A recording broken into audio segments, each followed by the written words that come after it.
Ultimately, the world was left with an alarming picture of political dysfunction.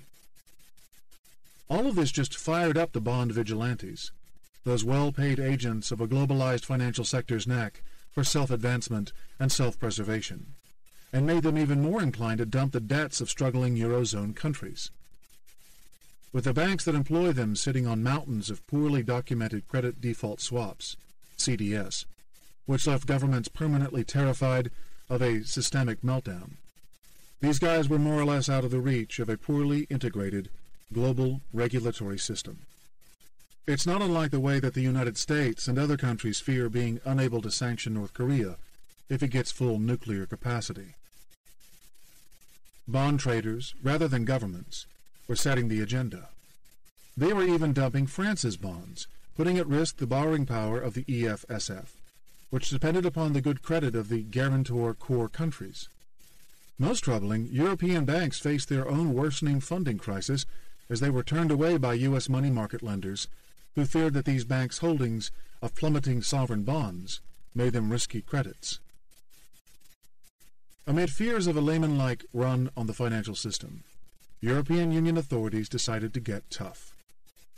Belatedly recognizing that the region's over-leveraged banks were a key part of the problem, they estimated that they were short more than 100 billion euros in buffer capital, and so ordered them to increase their ratio of capital to risk-weighted assets to a minimum of 9% by mid-2012 from their current 6%. It was a move that would have been eminently sensible during the boom, but because of the way it was handled, now merely raised the stress level in the financial system, then shifted it to the global arena. To understand how it could backfire, consider that after regulators have defined what constitutes both capital and risk-weighted assets, a bank's capital adequacy ratio, which merely divides the former by the latter, is an easy metric to understand.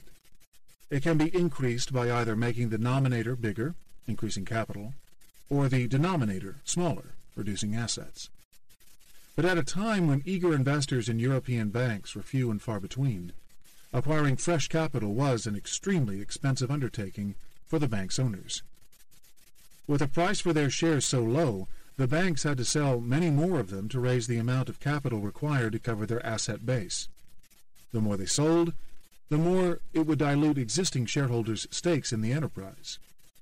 So banks instead tried to improve their ratios by working to reduce the denominator, and so sought to sell assets. They dumped whatever they could, both inside and outside the Eurozone. The process of accelerated deleveraging merely perpetuated and exacerbated the death spiral in peripheral countries' bond markets. Falling prices and rising yields pushed their government's borrowing costs ever higher. In fact, Eurozone regulators were too timid. In this desperate situation, they could have forced banks to meet their 9% target by raising capital rather than through asset sales. Those that couldn't attract enough demand for their shares would be taken over by the state. Shareholders and top management would be wiped out, and the government would restructure the banks, preferably by splitting them into smaller units before reselling them to the private sector once the crisis had passed and risk appetite had returned. They should have done what the Obama administration didn't do with U.S. banks in 2008, in other words. A key problem was that for all their efforts to coordinate and centralize their management of the financial crisis, and despite the formation of the European Banking Authority, the Eurozone's bank regulators were still tied to national governments. That inevitably left them under political pressure to go easy on their own powerful national banks. This was seen as the region's stress tests, which were supposed to subject banks to worst-case scenario tests of their ability to withstand major market shocks, but which were repeatedly criticized for being too soft. Although banks operated freely across a globalized international marketplace, their regulators were constrained by domestic political prerogatives.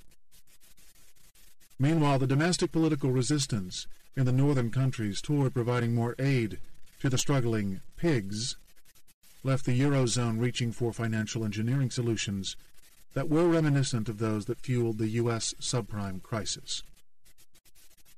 The entire EFSF, whose borrowings were guaranteed by member governments, but were not formally recognized as existing liabilities, was an off-balance sheet vehicle akin to those that U.S. banks used to purchase mortgages for bundling into CDOs.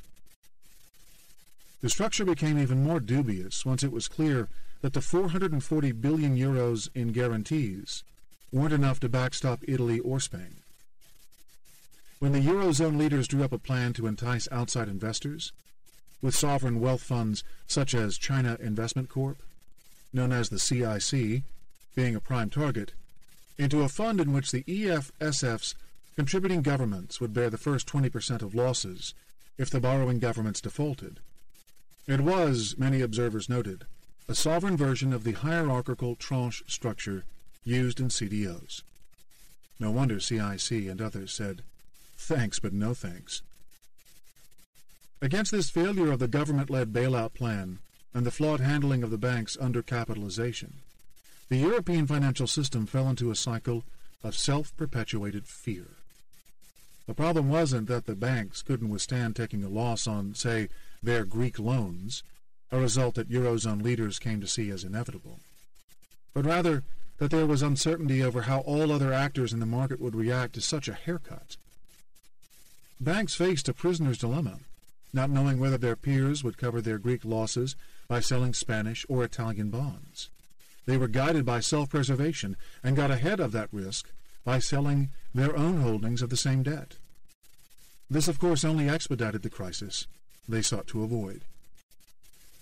A key risk lay in credit default swaps, the same gigantic, opaque derivatives market that contributed to the 2008 disaster. Trillions of dollars worth of default insurance had been written against the bonds of Eurozone sovereign borrowers. If Greece were deemed by the derivatives industry's International Swaps and Derivatives Association, the ISDA, to have defaulted on its bonds, all those contracts would be triggered. That left officials terrified of a systemic meltdown akin to the one that AIG's failure threatened to trigger in 2008.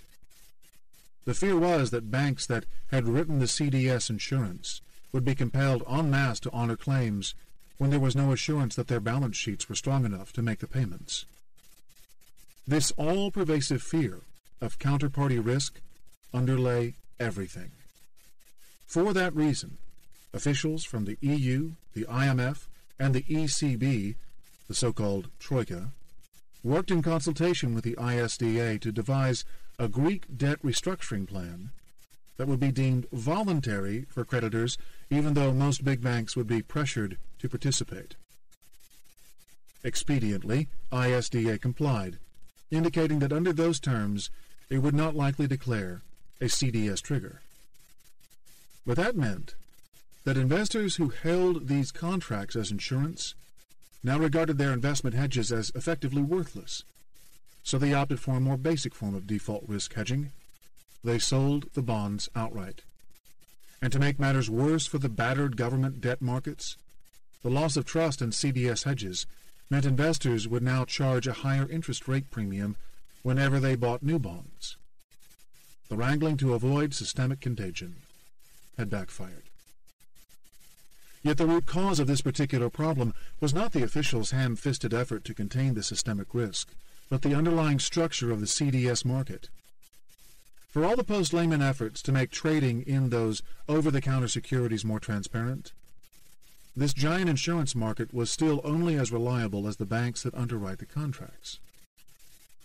And since there was still insufficient information about the interwoven global web of counterparty relationships, the risk that a mega-institution's collapse could trigger systemic losses in a mushrooming of CDS claims was an unquantifiable but very real risk. This huge problem had not been fixed since the last crisis. And that meant that when funding stress arose, investors facing the unknown had to assume the worst.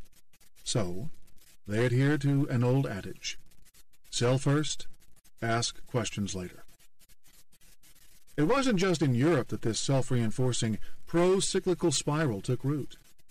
Banks everywhere, including big U.S. firms, were under pressure from shareholders to show that they were paring back exposure to Eurozone debt, lest the region collapse in a full-scale crisis.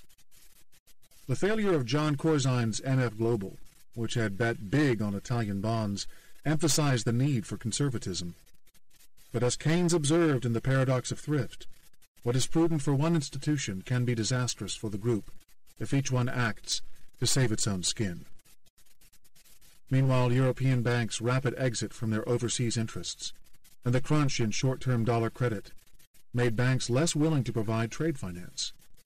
That threatened to derail the wheels of international commerce.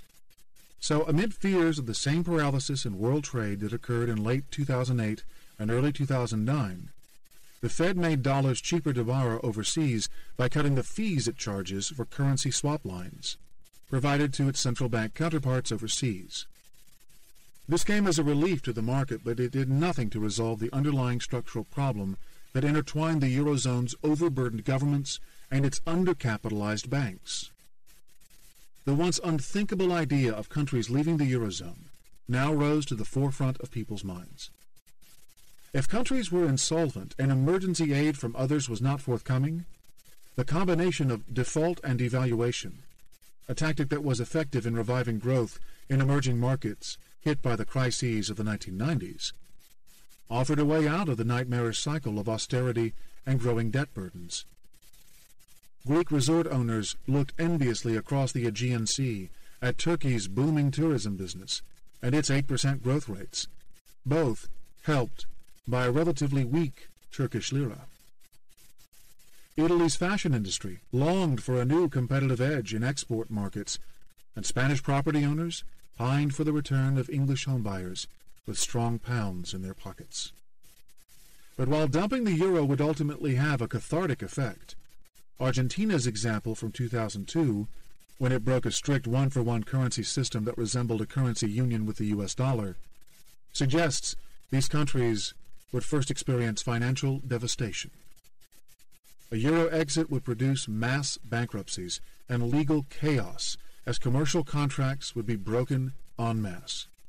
And then there was the logistical conundrum: how to introduce an entire stock of new notes and coins without signaling the change in advance and triggering a mass exodus of savings to the banks of other Eurozone countries. Any such bank runs would utterly destroy their financial systems. And if one country were to leave the euro, wouldn't others do the same? If that included Italy, the competitive blow to French exporters from a weak lira would force the reintroduction of the franc as well. And if France fell, the euro would be over. Indeed, it's easy to imagine a euro domino effect provoking a true 1930s-style global currency war.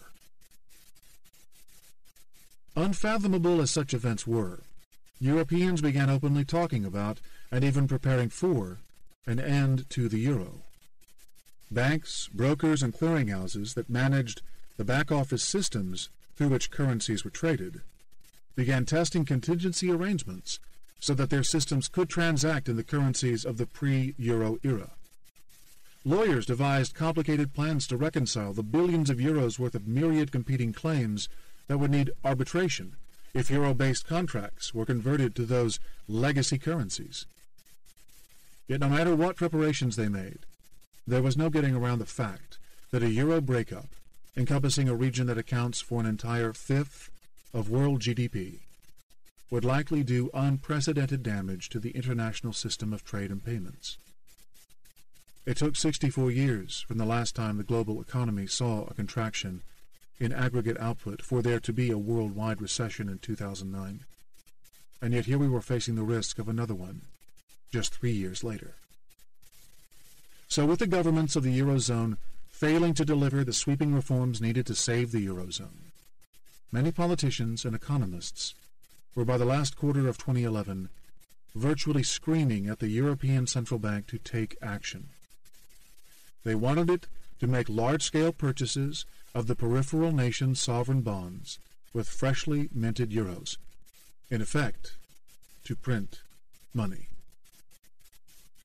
But the ECB, abiding by a strict charter of independence, resisted going beyond a small program of ad hoc purchases to which it reluctantly agreed in mid-2010.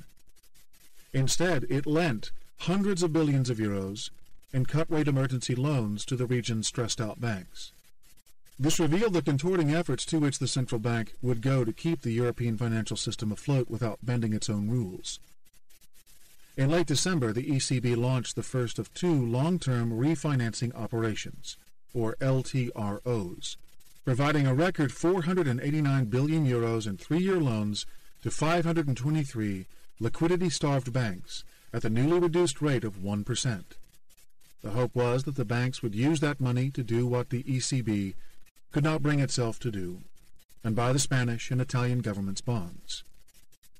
The logic was that with 10-year yields between 6 and 8%, the ability to borrow from the ECB for 3 years at 1% made this an attractive yield spread. But in a free market system, financial authorities can't compel banks to lend where they don't want to lend. And since they were terrified of owning bonds that might easily go into default, many banks simply gave the money back to the ECB. Some €500 billion was kept on 24-hour deposit at the central bank. To be sure, some banks steered their newly obtained cash into sovereign bonds under the urging of national authorities. And in time, the massive liquidity injection also allowed U.S. lenders to get over their fear of European banks, while fund managers such as George Soros took bold bets on the peripheral nations' bonds.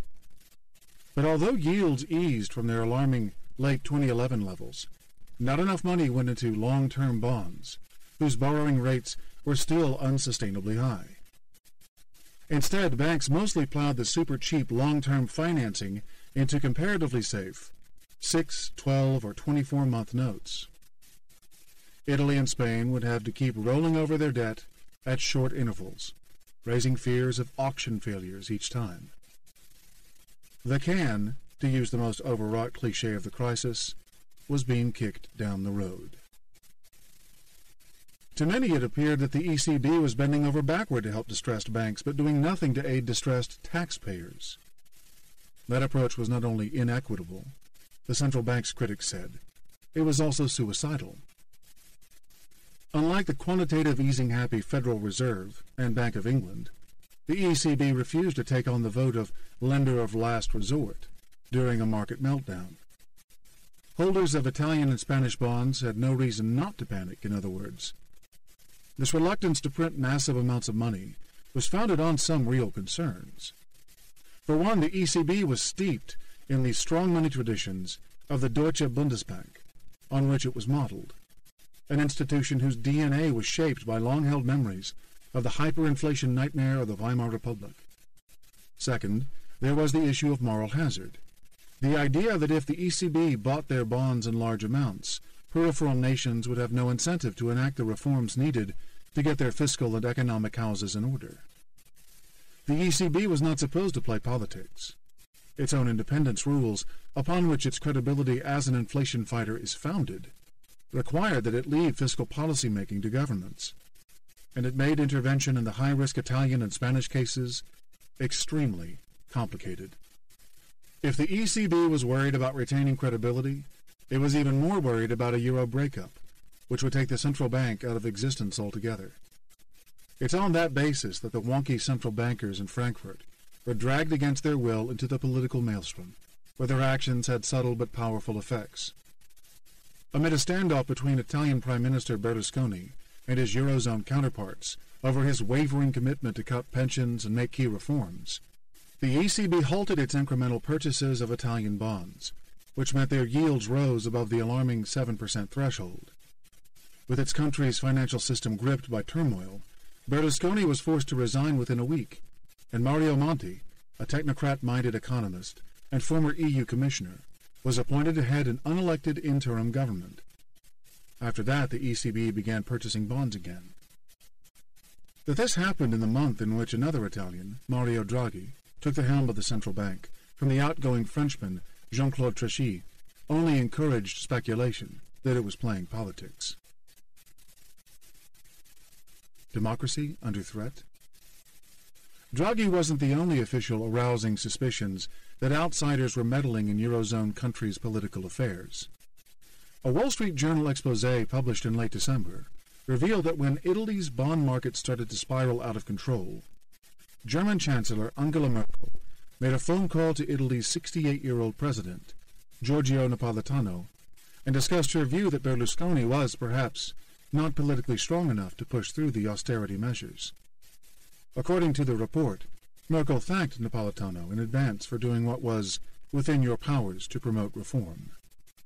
Days later, the octogenarian was sounding out leaders of Italy's fractured political parties over the prospects of appointing a new prime minister to replace Berlusconi. There weren't many tears shed among the Italian left for the erratic, loose-lipped playboy and media mogul. Berlusconi's antics had made him the laughingstock of Europe, while his Machiavellian politics had taken Italy to the brink of economic collapse.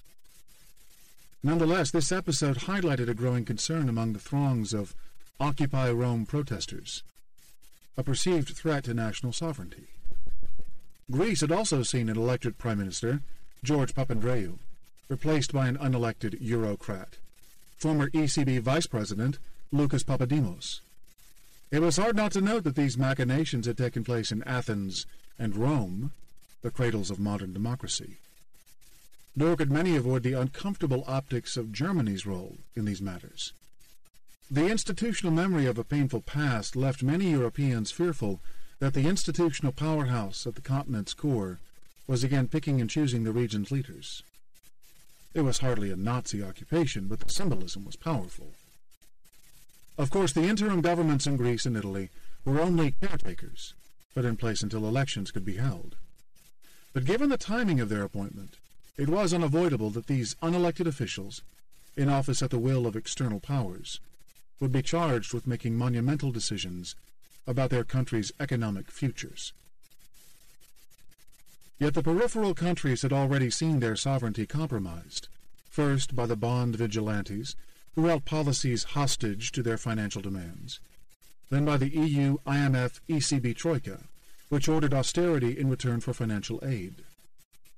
As such, they offered little resistance when yet another crisis-tackling plan was hatched toward the end of 2011.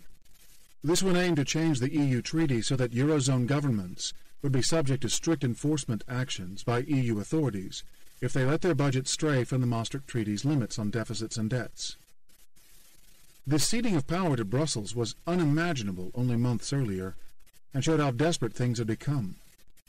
Many hoped that signing this pact would give the ECB significant confidence in Italy's and Spain's fiscal programs, for it to commit to unlimited bond purchases, and in doing so help those two countries roll over some 400 billion euros in bonds falling due in 2012. In reality, the planned treaty amendment was a fairly small step toward fiscal union, and was pursued because it was more palatable to Germany than an alternative French plan for member countries to collectively issue Eurobonds to be serviced out of a pool of shared tax revenues. Nonetheless, the planned treaty change showed that Eurozone governments were increasingly, if reluctantly, ceding some control over their financial policy-making to a more centralized structure. If this painful piecemeal integration process undermined national sovereignty, it was still more favorable than the financial chaos that lay down the path of disintegration. It was therefore a great frustration to Eurozone governments that they could not convince one of the 10 non-Euro-using EU member countries to agree to a treaty change. The United Kingdom's veto meant that the 17 Euro users had to, instead, craft an intergovernmental pact between 26 of the EU's 27 members. This would not have the same legal weight as an EU treaty amendment, and so left doubts over how well it could be enforced, including at the ECB, whose approval and money were badly needed. From the outset of the euro, the EU had proven incapable of enforcing the Maastricht Treaty provisions of fiscal rectitude. How would this flimsy pact be any different? It was becoming clear that a misalignment between the interests of the wider EU group and those of the monetary union subgroup was hindering efforts to staunch the hemorrhaging in debt markets. This was clearly evident in credit rating downgrades. The more that the Eurozone's shift toward fiscal centralization stalled, the more ratings agencies raised doubts about member governments' capacity to service debts whose interest rates were spiraling. Eventually, in mid-January 2012, Standard & Poor's downgraded the debt of a host of Eurozone sovereigns, including France, which lost its AAA rating, and it seemed only a matter of time before the other two big agencies, Moody's and Fitch, would do the same. As a natural consequence, the EFSF, whose credit was only good as that of its guarantor governments, lost its AAA rating, a qualification that had previously been depicted as a vital pillar in its ability to cost-effectively lend to struggling peripheral nations. All of this only further rattled investors, who sold bonds and pushed Eurozone member nations' borrowing costs even higher, thus elevating their default risk and demanding even tougher spending cuts and tax hikes as an offset. Europe seemed left with the worst of both worlds: an integration plan that was too weak to stem the turmoil in its debt markets, and an increased level of interference in domestic affairs by outside powers.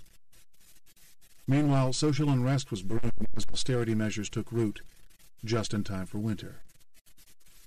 Eurosceptics, particularly those in the UK, will say that these governments had been forced into this unholy compromise because of the fundamental flaw of the Euro project mismatch between monetary unity and fiscal disparity. And that is so. However, it does not necessarily follow that integration per se is a bad idea.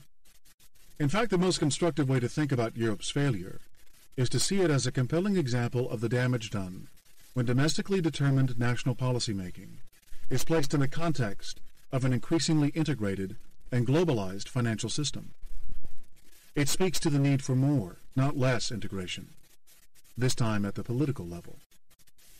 After the Euro's launch, Europe's financial system quickly evolved into a single, giant pool of credit, with money freely flowing across the region's national borders. Its financial institutions now also gained access to even larger pools of money in the United States and elsewhere, much of it emanating from China and other developing world high savings countries. Yet governments stuck to national structures. They fell far, far behind the global capabilities of big finance. The marketization of finance also played a destabilizing role. There was broad consensus that Greece could not repay debts worth more than 160% of GDP. But authorities still struggled to engineer a sought-after orderly default because they couldn't control how the market would react to a debt restructuring. It wasn't that large banks and pension funds didn't recognize the benefit of helping Greece clean its slate and of reducing the contagion risk to the rest of Europe. But even as these institutions complied with a troika diktat that Greece's private creditors accept a voluntary debt write-down before getting any more bailout money, there was no guarantee that hedge funds and other strategic investors would tender their bonds into a loss-making swap. Greece needed near full participation to make the debt restructuring worth it. Yet, if it amended contracts to coerce these potential holdouts into a deal, ratings firms would deem its terms involuntary, likely triggering credit default swaps. That would pose a risk to the Eurozone financial system that the EU and IMF could not tolerate. Confined in this way, the negotiations repeatedly broke down. Meanwhile, the Troika refused to finance a planned cash enticement for bondholders until the three Greek political parties signed off on yet another round of unpopular pension and wage cuts. Amid furious rioting by opponents of this latest austerity law, the Greek parliament reluctantly agreed to it in mid-February 2012, which kept the restructuring and the bailout agreement intact for the time being. But the social chaos left serious doubts about the capacity to sustain the austerity program after Papadimos' interim administration was to be succeeded by a new government following elections in the spring. And that would leave doubts over future debt payments. This scenario could not have arisen 20 years earlier, when international credit mostly took the form of direct loans by banks, which held them on their books from start to finish. It was much easier then for a country facing default to sit down with its creditors and organize a mutually beneficial debt restructuring. I remember covering the negotiations over crisis-racked South Korea's debt in the winter of 1997-98 in New York. We waited outside in the cold while a group of bankers, led by Citibank's William Rhodes, engaged in all-night haggling with Korean officials around a table. It was tough, but in a matter of a few days a deal was done. Greece does not have that option. Its bond-holding creditors are too multitudinous to fit around a negotiating table, and they range from banks to pension funds to individuals to hedge funds, each with a different agenda and a profit profile. Authorities have no control over how these investors might react to a debt restructuring. They also have no control over the highly sensitive feedback loop that transmits those reactions via lower bond prices back into the borrowing costs of the debt-laden government. And yet, even in this volatile situation, Eurozone defaults and bond restructurings would have been manageable were it not for the too-big-to-fail problem. In this sense, the Euro crisis demonstrates how a highly globalized and marketized financial system that's dominated by institutions big enough to trigger systemic events leaves governments and us, the general public, disempowered in our management of financial crises. The broader issue of global imbalances, which as we've seen are themselves a result of uncoordinated policies and of a failure to integrate, also played a key destabilizing role in the Eurozone crisis. Here, China bears much blame yet again. Because of the sheer size of its reserve accumulation, China was compelled to purchase euro assets as it diversified its portfolio away from dollars. But although it made much fanfare about buying Spanish and Portuguese bonds early on, its purchases were concentrated in safer French and German bonds once the crisis got really serious, traders say. As such, China was doing more harm than good. Its buying, along with that of Japan and other reserve-holding countries, widened the interest rate spread between the bonds of the core and those of the periphery and simply drove up the value of the euro, preventing a depreciation that would have brought relief to the peripheral countries. What's more, China placed conditions on its promises of help, relishing a dramatic shift in which emerging market nations that had been in hock to the European and U.S.-controlled IMF a decade earlier were now calling the shots with the advanced world. At one point, Premier Wen said that as a precondition for aid, the EU had to recognize China as a market economy, a technical label that would benefit Chinese companies in trade disputes. Other officials said they would demand European support for greater Chinese influence at the IMF. Yet, all along, China's subsidized exporters were taking over European producers' markets. The flip side of the Asian giant's reserve accumulation was a yuan that remained undervalued, especially against the euro, and that only further undermined the debt-laden peripheral countries' competitiveness. As with the U.S. crisis before it, the contribution played by these imbalances in our global financial system got limited attention in media coverage of the euro crisis. That's perhaps because stories about intra-European conflict and cultural and political differences were easier to tell and comprehend. But if we ignore these broad structural problems and deal only with the divisions that exist within Europe, the region's exit from the crisis will be longer and more painful. Not only for Europeans, but for the rest of the world too. Leaving town. At the time of writing, it was a legitimate question as to whether the Eurozone would survive. The integration effort that was needed faced enormous resistance. Many of the region's citizens now perceived the whole European project as the source of their problems. This sentiment was accompanied by a profound sense that people had lost control of their destiny, that their future was now at the mercy of bond traders in London, bureaucrats in Brussels, and unelected central bankers in Frankfurt. Spain's experience is again emblematic. Even without a formal EU bailout program, Spain had to commit to sweeping reforms and sharp fiscal cutbacks to win the trust of nervous bond investors. But in doing so, it also lost the trust of its own citizens, who only 4 years earlier were reveling in what seemed to be a grand new future opened up by the creation of the euro.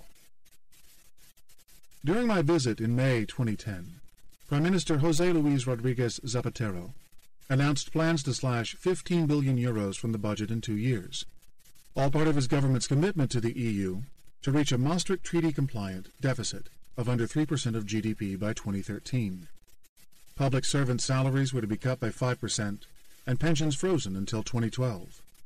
It was a desperate about-face by a socialist prime minister who previously had vowed to expand the welfare state. Resisting vehement opposition from the unions with whom he was allied, He even acceded to a long-standing demand by business to reduce penalties for laying off workers, cutting their severance entitlement to 33 days of pay for every year of employment, from the previous 45. But to push through the legislation, Zapatero had to broker concessions from Spain's various political parties, whose interests ranged from the ideological demands of hard leftists to the narrow nationalist claims of regional parties from the Spanish kingdom's 17 autonomous regions. The horse trading threatened to bring about the worst of both worlds: fiscal austerity coupled with special interest pork barrel entitlements. The ugly process dragged Spaniards' confidence in their country's future to new lows. Masses of people, calling themselves the indignant ones, took to the streets to stage repeated protests. By now, Zapatero was deeply unpopular. Eventually, he bowed out of the 2011 electoral race so that his struggling Socialist Party could find a more palatable candidate, but that didn't prevent it from losing the November election.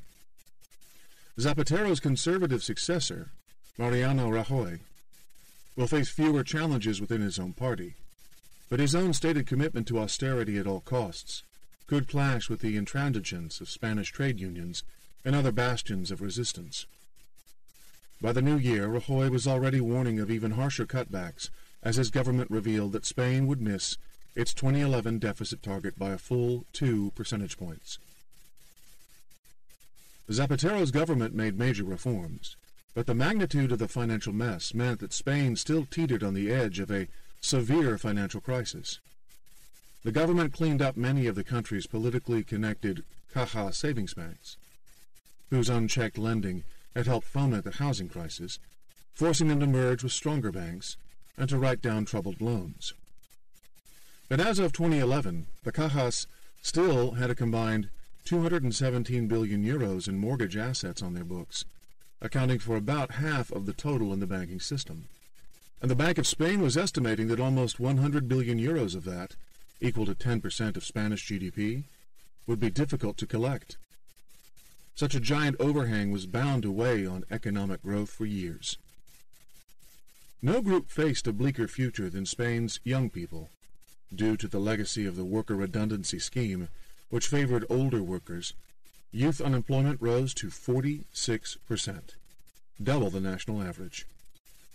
Confronting a dearth of job opportunities, Spain's most able and well-educated young workers were going abroad, feeding a brain drain.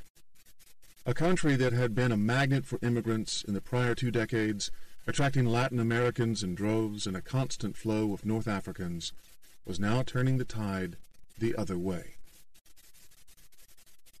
Ernesto Garcia, 23, was a sociology student from Madrid whom I found drinking cheap beer with friends in the city's Plaza dos de Mayo, the center of a street drinking subculture known as Botellón. He said his job prospects had gone from bad to terrible since he began studying 5 years ago. Then you could expect temporary contract jobs paying 800 euros a month, and better ones only if you put in many more years of study. What has changed is that for now not even those poor-paying jobs are available. There's nothing. So of course I'm thinking of leaving Spain. Many of my friends have already left, to London, to Berlin, to places in Northern Europe. Nearby, 28-year-old PhD candidate Jesus Fernandez said many of the engineering students he taught during the academic year had left when they finished their undergraduate studies. There were no more jobs in the construction industry that had once absorbed them, he said, and government cutbacks meant less funding for postgraduate studies. I can think of 2 ex-students in New York, 1 in London, 2 in Germany, and others in South America, Fernandez said. His friend, Sandra Ruda, a 24-year-old geological engineering student with long dreadlocks, was despondent. She reflected on the contrast between the unbridled optimism of the generation that came of age around the time of Franco's death in 1976 and the pessimism that pervades hers. In 1976, the poor had absolutely nothing, but at the same time, they had everything. They had hope. They had the future ahead of them, she said. Now, we have everything, but we don't have a reason to believe in the future. I hope my children can get work in the future. I hope so, but I don't know. Not only are jobs for people such as Sandra Ruda now at risk, but so too is a renaissance in Spanish culture that began with the end of the dictatorship and succeeded in making impressive inroads into the art and business worlds. It was a period in which Spain's painters, filmmakers, writers, and musicians formed a distinctly Iberian avant-garde, while companies such as Banco Santander and Telefónica were dubbed the new conquistadors, as they revived a Spanish presence in Latin America and other parts of the global economy. Spain's impressive economic growth from 1980 to mid-2008, during which it rose to be the world's 8th largest economy, had earned it a voice in world institutions such as the World Bank and the United Nations. It had sponsored generous foreign aid and development programs. Now, it was reduced to a state of virtual bankruptcy. Spain is in the worst crisis of its economic history and the biggest political crisis since the Civil War, said Madrid-based economist Lorenzo Bernaldo de Quiros. We are not simply in a recession, but in a recession that is going to evolve into a period of stagnation for many years with very weak growth rates. The only solution, he said, was a harsh downward adjustment in Spain's standard of living and an economy-wide debt restructuring. This process would continue to put pressure on the wider Eurozone, he said, for which Spain posed a serious dilemma. Spain is too big to fail, and yet too big to rescue, he said. Banana economies. Spain's problems are a more acute version of a mismatch in income and liabilities that has swept up much of the industrialized world. Whether it's the United States, the UK, Japan, or the Eurozone countries. Excessive sovereign debt has become the defining problem of our age, and it threatens to be so for many more years to come. We know the cause of this problem, a mispricing of credit that fueled a bubble in consumer and commercial lending, and a banking crisis that forced governments to absorb much of the bad debt. But as a global society, we are divided over what to do about it, whether to cut back on spending and raise taxes, or to borrow even more to stimulate demand in hope that tax revenue growth will make it easier to repay those gargantuan debts. Of the two, Europe has adopted the take-your-lumps-now approach. In addition to the specific goals laid out for the most severely affected nations, all 27 countries of the EU agreed on common fiscal austerity goals to halve their fiscal deficit to GDP ratios by 2013, with their leaders describing them as essential to win back the confidence of markets. Critics worried that they were acting in haste, and as proof they offered the massive economic contractions felt by Greece, and before that, Ireland. Governments outside the Eurozone also worried that their economies would have to absorb more of the world's goods if Europe's cutbacks weakened demand there. The United States, which did not want to again become the consumer of last resort, argued unsuccessfully during a G20 summit in Toronto for a postponement in the European cuts. But the EU commitment to austerity was unanimous, even for Britain. There, the new Conservative Liberal Democrat government unveiled £40 billion in service cuts and tax hikes in its first annual budget in 2010, prompting a backlash from the labor movement. The scale they are talking about is far more money than Thatcher ever cut. Hugh Lanning, Director General of Public and Commercial Services, a 300,000-strong union, told me. This can't happen without there being deep inroads into the welfare state. Noting that 17,500 temporary staff at the Department of Work and Pensions would likely lose their jobs right when more unemployment benefit claims would need to be administered, Lanning said, "Those workers will go straight from one side of the counter to the other. We think that's bananas economics." Bananas or not, EU governments said they had no choice. The bond vigilantes were demanding that the bill be paid for the bailout and stimulus costs run up after the Lehman crisis, and that amounted to a long-awaited reduction in cradle-to-grave entitlements. By committing to such tough reforms, Britain successfully avoided the fate that had befallen the United States, which was stripped of its coveted AAA credit rating by Standard & Poor's. But it was hardly a recipe for social cohesion, which, as the wild London riots of the summer of 2011 demonstrated, was a serious priority for Britain. Workers who bore the brunt of the cutbacks understandably felt they'd been sacrificed for the well-heeled bankers who caused the crisis. Our people were not getting huge pay increases. They were going along doing their job without brilliant pay, and now suddenly they are being told they have to pay the price for something they were not involved in, Lanning said. They are really, really pissed off because it just isn't fair. It might be tempting to dismiss this notion of what's fair as a fuzzy-headed liberal idea with no place in a market economy. But in this case, it's critical to Europe's capacity to break free of this crisis. From the start, the EU was a project of elites. The treaties on which it was founded were forged with minimal input from electorates or national parliaments. Now, many voters in both the EU and the Eurozone believe they've been duped by finance executives and politicians who force them into an economic arrangement that's working against their interest.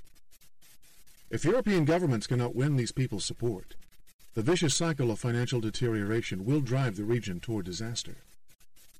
We should all hope that European voters understand that breaking up the monetary union would ignite financial chaos and could roll back the wider European community's successes as a builder of peace and common prosperity. Though Europeans would be the biggest losers, the whole world has a stake in avoiding that outcome, and yet European voters have the right to demand that the cost of fixing this mess is shared by those responsible for creating it. Meeting those demands means finding a mechanism for making banks and private creditors take appropriate losses on the ill-conceived loans from which they profited handsomely during the boom. In this sense, what's fair is consistent with the free market concept of investor accountability. It's about aligning democracy with markets. Chapter 9. The Global Liquidity Machine. Rony Rubinov runs two firms, the New York Liberty Pawn Shop, which lends money against security deposits of jewels and other precious keepsakes, and New York Estate Buyers, which buys and sells the same kinds of things outright. Their offices sit side by side up a flight of stairs from the chaotic, multi-ethnic sidewalk of Manhattan's 47th Street between 5th and 6th Avenues. There, in the city's Diamond District, stores owned by Orthodox Jews display rows of watches, necklaces, and diamond rings. The trade has thrived here since the 1940s, when the Nazi invasion of the Netherlands and Belgium forced the Jewish diamond dealers of Amsterdam and Antwerp to flee to New York. Since the financial crisis, however, their specialized art of appraising and dealing in diamonds has been overtaken by a more commoditized business, one represented by a proliferation of hired scouts, most of whom are either Hispanic or ethnic Chinese, and who, when they catch the eyes of passers-by, will ask, "Are you selling?" Some of these street hawkers hand out pamphlets, all of which deliver the same message as those displayed on neon signs affixed to store windows. We buy gold. While I waited half an hour to talk to the esteemed Rony Rubinov, as he is described on the company website, he is also known as the Charming Rony on a connected site for his wife's hairdressing business. His two street scouts kept escorting prospective clients up the stairs. 6 were introduced in total, all of them African-American. Rubinov would apologize and tell me to wait as these bag-toting customers walked into one of the 2 offices to show him their wares. Depending on whether they were there to borrow or sell, Rubinov would exit one office and enter the other to ensure they were received in the appropriate setting. His tall blonde secretary would dutifully get up and swap places at each room's desk to accommodate the shift. When I visited him, both the pawn shop and the buying business were doing a busy trade.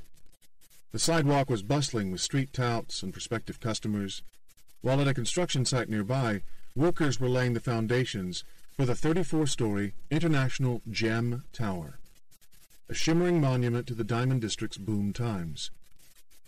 It was mid-2010, and the 47th Street jewelry dealers were in the sweetest of spots. They occupy the nexus between a deflationary reality in the United States and an inflationary trend in global financial markets. This unique situation meant that cash-hungry people kept entering the dealers' premises to pawn or sell gold, while gold-hungry investors drove up the price at which the dealers would resell it. The dealers might not have known it, but they were beneficiaries of the global imbalances we've explored throughout this book. The inflation-deflation contradiction arose because of the distortions introduced into the global economy by a mixture of Chinese policies that incentivized savings and kept the yuan exchange rate undervalued, and American policies that rewarded financial speculation and encouraged credit-fueled consumerism. Because China repressed consumption and produced a surplus of savings and unsold goods, it exported deflation to the West by establishing the China price benchmark that sapped firms of their pricing power. There was nothing in the U.S. government's domestic toolkit to battle this global juggernaut, not while its economy was still geared toward consumers who were trapped in a vicious spiral of declining real incomes and wealth. That meant the government had to fall back on a last resort, the Federal Reserve's printing presses. But with many Americans' finances in disarray and subject to stricter lending standards, banks were reluctant to lend out those fresh dollars to U.S. businesses. Instead, hedge funds steered them towards speculative investments of little benefit to the U.S. economy: oil, copper, agricultural commodities, Asian real estate, and other markets, boosted by the euphoria surrounding China's construction boom. By mid-2010, this flood of Fed-fueled speculative money had driven the dollar to new lows and pushed energy and food prices to new heights. But it did virtually nothing to create jobs for the millions of unemployed or to arrest the persistent declines in real wages and home prices. So, while Wall Street stoked commodity inflation, Main Street continued to be crushed by deflation in the labor and housing markets. The first phenomenon encouraged cautious investors to buy gold. The second led cash-strapped households to sell it. In this brutal environment, income-deprived people scrambled to pay bills and avoid having their homes repossessed. But because banks were now denying loans to anyone with poor credit, shutting off the refinancing options that were abundantly available before the crisis, they turned to pawnbrokers such as Rubinov. The ever-growing flow of clients was a gradual process, he said. It was not a sudden assault as if someone robbed them. It's that the well is slowly drying up. He described the economic conditions as the worst I have seen in 30 years of business. But while most Americans' well-being either went slowly backward or stagnated, the prices of gold, silver, and diamonds soared to new heights on world markets as cautious investors, those with excess cash, sought insurance against a perceived inflation threat that they feared would deplete the future purchasing power of paper currencies such as the dollar. That sent a different type of client to Rubinov's buying business, people who believed that the price of gold was now high enough to warrant selling their family heirlooms. It's usually one or the other that drives this business. Either the economy has come down and people need money, or the gold value has gone up. But in this case, it's both, he said. Since most of his pawnshop clients could not stay current on their loans, Rubinov was, by default, accumulating jewels. In past times, this might have been a problem because he would bear the risk of having to sell second-hand goods to retail customers. But at that moment, with world gold prices on a tear, he could easily sell any gold jewelry to refiners who would melt it down and convert it into bullion. A year later, the price rally had gone to even greater extremes, as investors who fretted about worsening U.S. and Eurozone debt crises and a deteriorating global economic outlook poured into the gold safe haven. In just 3 years after the collapse of Lehman Brothers, the price of gold had tripled to an all-time high above $1,900 per ounce in early September 2011. Mounting fears over a global economic slowdown and the Eurozone crisis sent cash-needy investors to dump gold later that month. The true believers were at that point reminded of the harsh truth about the precious metal. When you need to spend money, you still have to get back to the fiat currencies you've been avoiding. Gold is not cash. Before September was over, gold had dropped as low as $1,600 an ounce. It spent the rest of the year trying but failing to get back above $1,800 and eventually succumbed to year-end selling. But the gold price still remained well above its 2011 opening of $1,422, allowing it to mark its fourth consecutive year of gains. That relentless rally meant that gold refiners had become a bigger and more reliable source of revenue for Rubinov and other 47th Street dealers than the shoppers for necklaces, brooches, and engagement rings upon whom their businesses used to depend. Gold's advance was fed by a veritable investor mania. Although the biggest buyers were invariably deep-pocketed funds and central banks, the price rally had a popular Main Street feel to it. Americans were barraged with TV commercials and website ads touting retail investments in gold coins, gold bars, and gold-only investment funds, while others offered new ways for people to sell their gold jewelry for cash. Many were backed by celebrity spokespeople and had direct endorsements by conservative talk show hosts, who parlayed the theme into critiques of President Obama's and the Fed's easy money policies. Bullion marketer Goldline International put former senator, presidential candidate, and actor Fred Thompson in its camp. Roseland Capital, which also sells gold coins and bars, hired convicted Watergate operative and loose-tongued conservative radio host G. Gordon Liddy for a series of ads. Glenn Beck's and Bill O'Reilly's shows on Fox were heavily sponsored by gold sellers.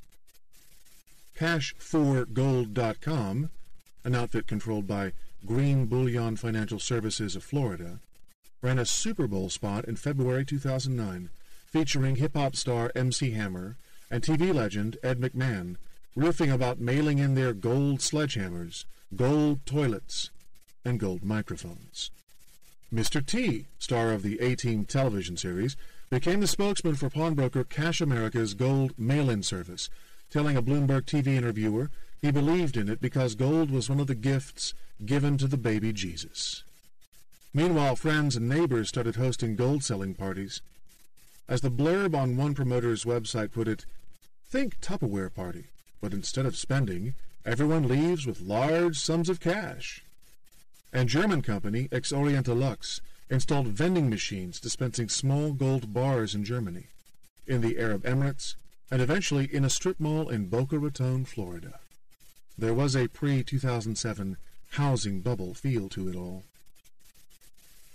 The illiquid state of physical gold markets, which had been constrained by the problems of transporting and the low overall supply of the metal, was eased by the introduction of exchange-traded funds, or ETFs, which gave small investors a chance to own tradable shares that tracked the price of the underlying asset.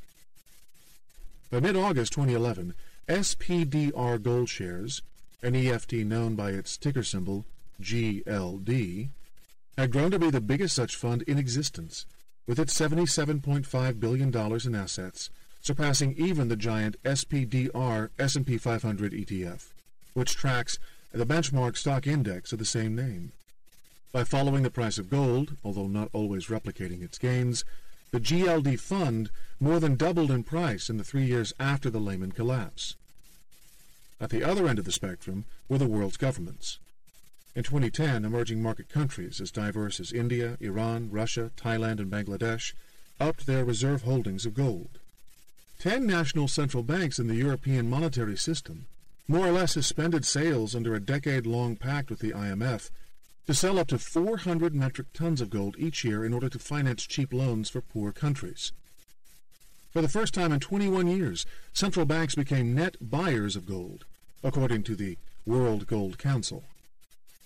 A modern-day gold rush was underway, one stoked by the popular notion that governments had run out of solutions.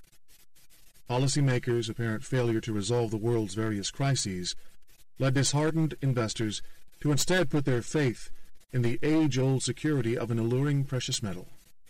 And yet, this frenzy occurred at the same time that cash-needy Americans remained hungry for gold's intrinsic counterpoint, greenbacks.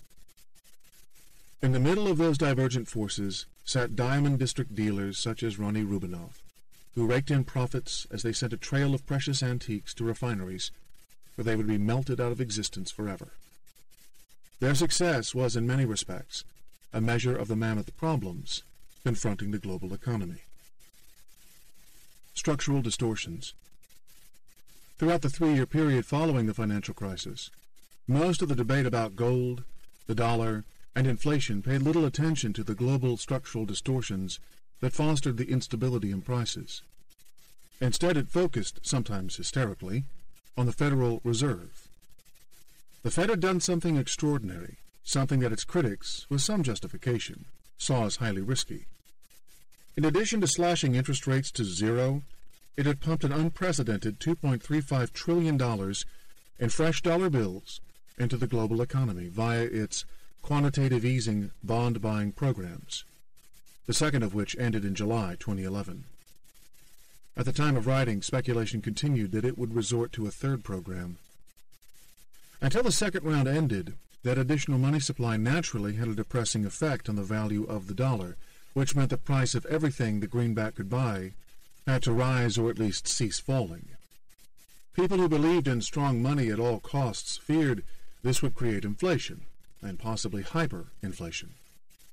And while there were no clear signs of that in U.S. consumer price data, whose moderately positive readouts instead stood as a measure of the Fed's success in avoiding a Japan-like trap of perpetual domestic deflation, inflation did take hold in certain sectors. Prices for energy, grains, stocks, Asian real estate, and emerging market currencies all soared higher. The Fed was generally applauded for its first $1.75 trillion bout of quantitative easing, which took place during 2009 in concert with a reduction in the benchmark federal funds rate to near zero. At that time, those moves were credited with saving the world from financial disaster.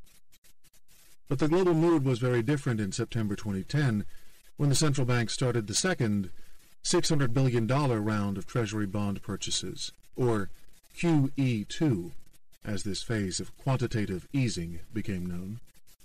By then, emerging market economies were growing strongly, led by the amped-up recovery in China. So the flood of extra dollars headed into these countries' financial markets in search of growth opportunities and higher interest rates. There it drove up their currencies, which angered their exporters and stirred up international relations. Foreign governments accused the Fed of deliberately weakening the dollar to aid the American export sector.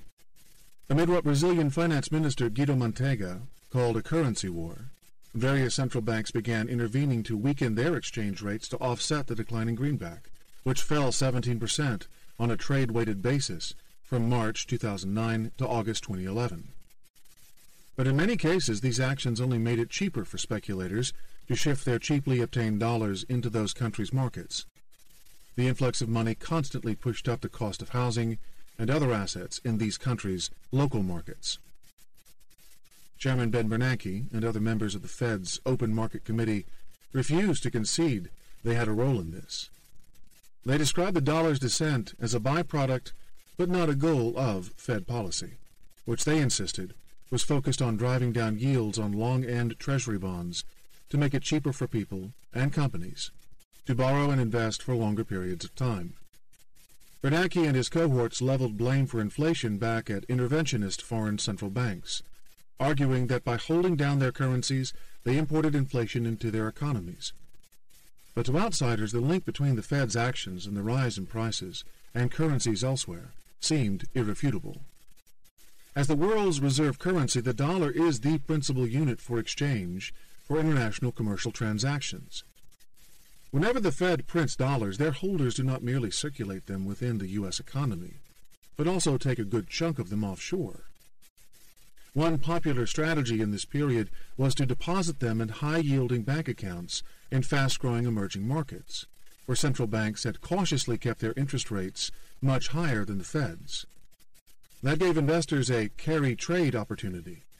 They could borrow in dollars at near 0% and invest the proceeds in, say, a short-term deposit in Brazilian reais, earning more than 12%. As the greenback nosedived in 2010 to 2011, prices for world commodities, which are mostly traded and quoted in dollars, naturally did the opposite. This coincided with shortages caused by natural disasters, Russian droughts, Australian floods, Japanese earthquakes. Market-distorting policies, such as the U.S. subsidy for corn-based ethanol, and the relentless demand for more food, energy, and building materials in China and other emerging markets. Prices for oil, copper, corn, and other sources soared, which fed into inflation and even acted as a catalyst for the Middle East uprisings.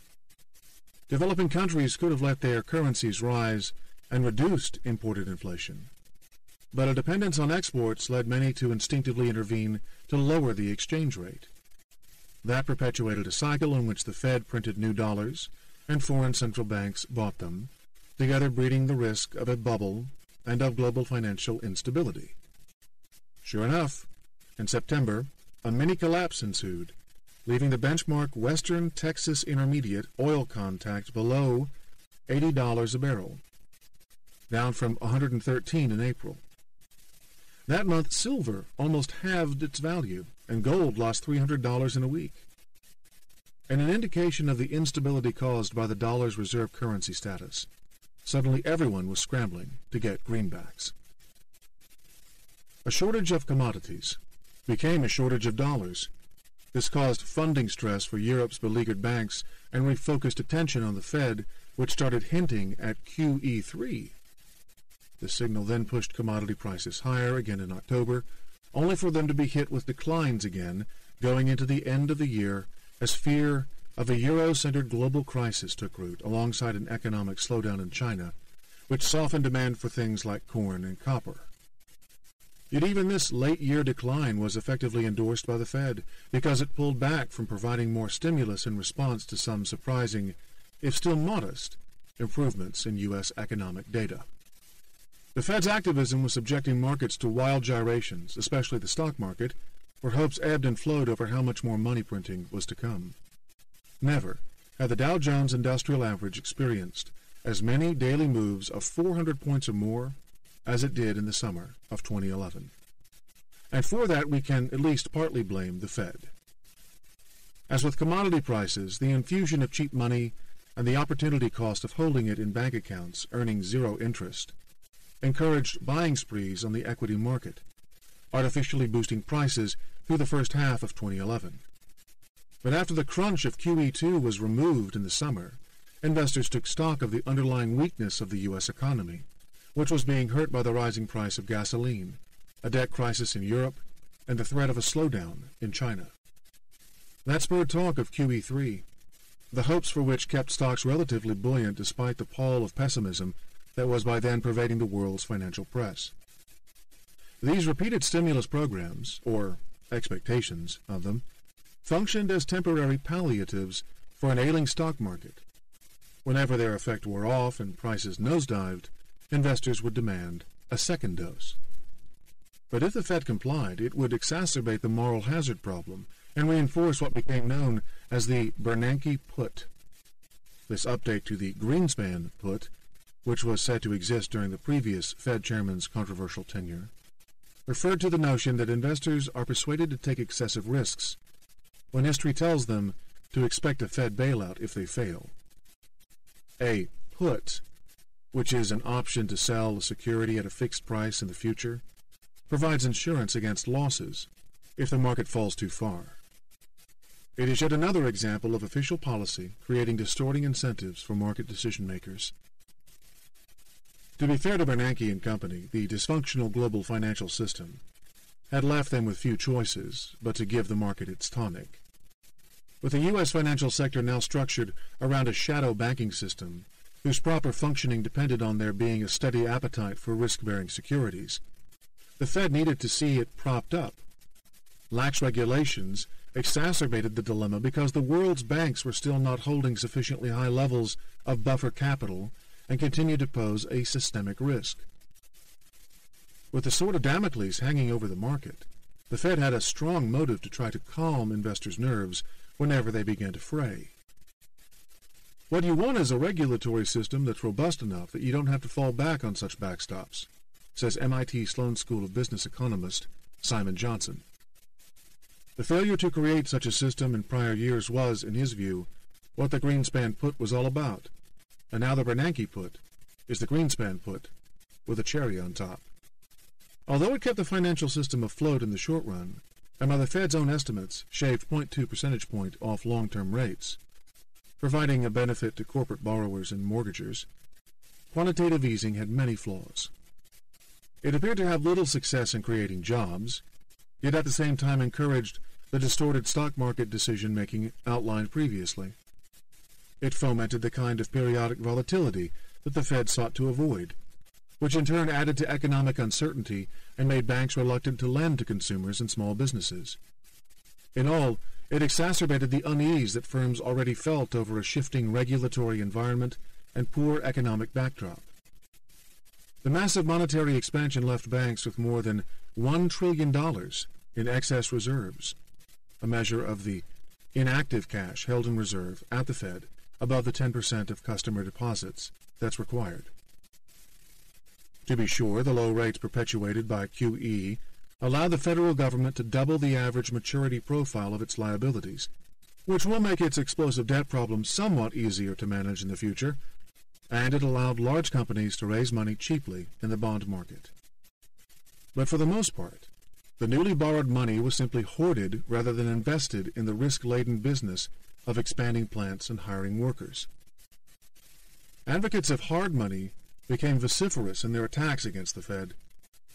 Republican presidential candidates Rick Perry and Ron Paul made the Fed their whipping boy.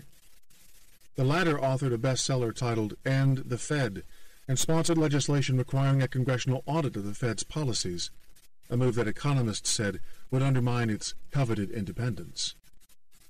Meanwhile, long-standing conspiracy theories about the Fed gained favor. Some took to labeling Bernanke a Bilderberger, a reference to what they claim was his attendance at 2 Bilderberger conferences, an annual invitation-only gathering of elite decision-makers whose publicity-shy ways inevitably feed beliefs that there's some kind of secret cabal of financial elites running the world. There's no denying that Fed policy has of late favored a small group of bankers, but the imbalances in the global system almost make that unavoidable. Most Fed decisions are made with reasonable transparency and clear economic justification. The problem is not that the Fed answers to the wrong masters, but that the only policy tools that are left to it bring greater benefits to market traders than to the general public. While this problem demands reform, its root causes are systemic, not part of some shadowy conspiracy.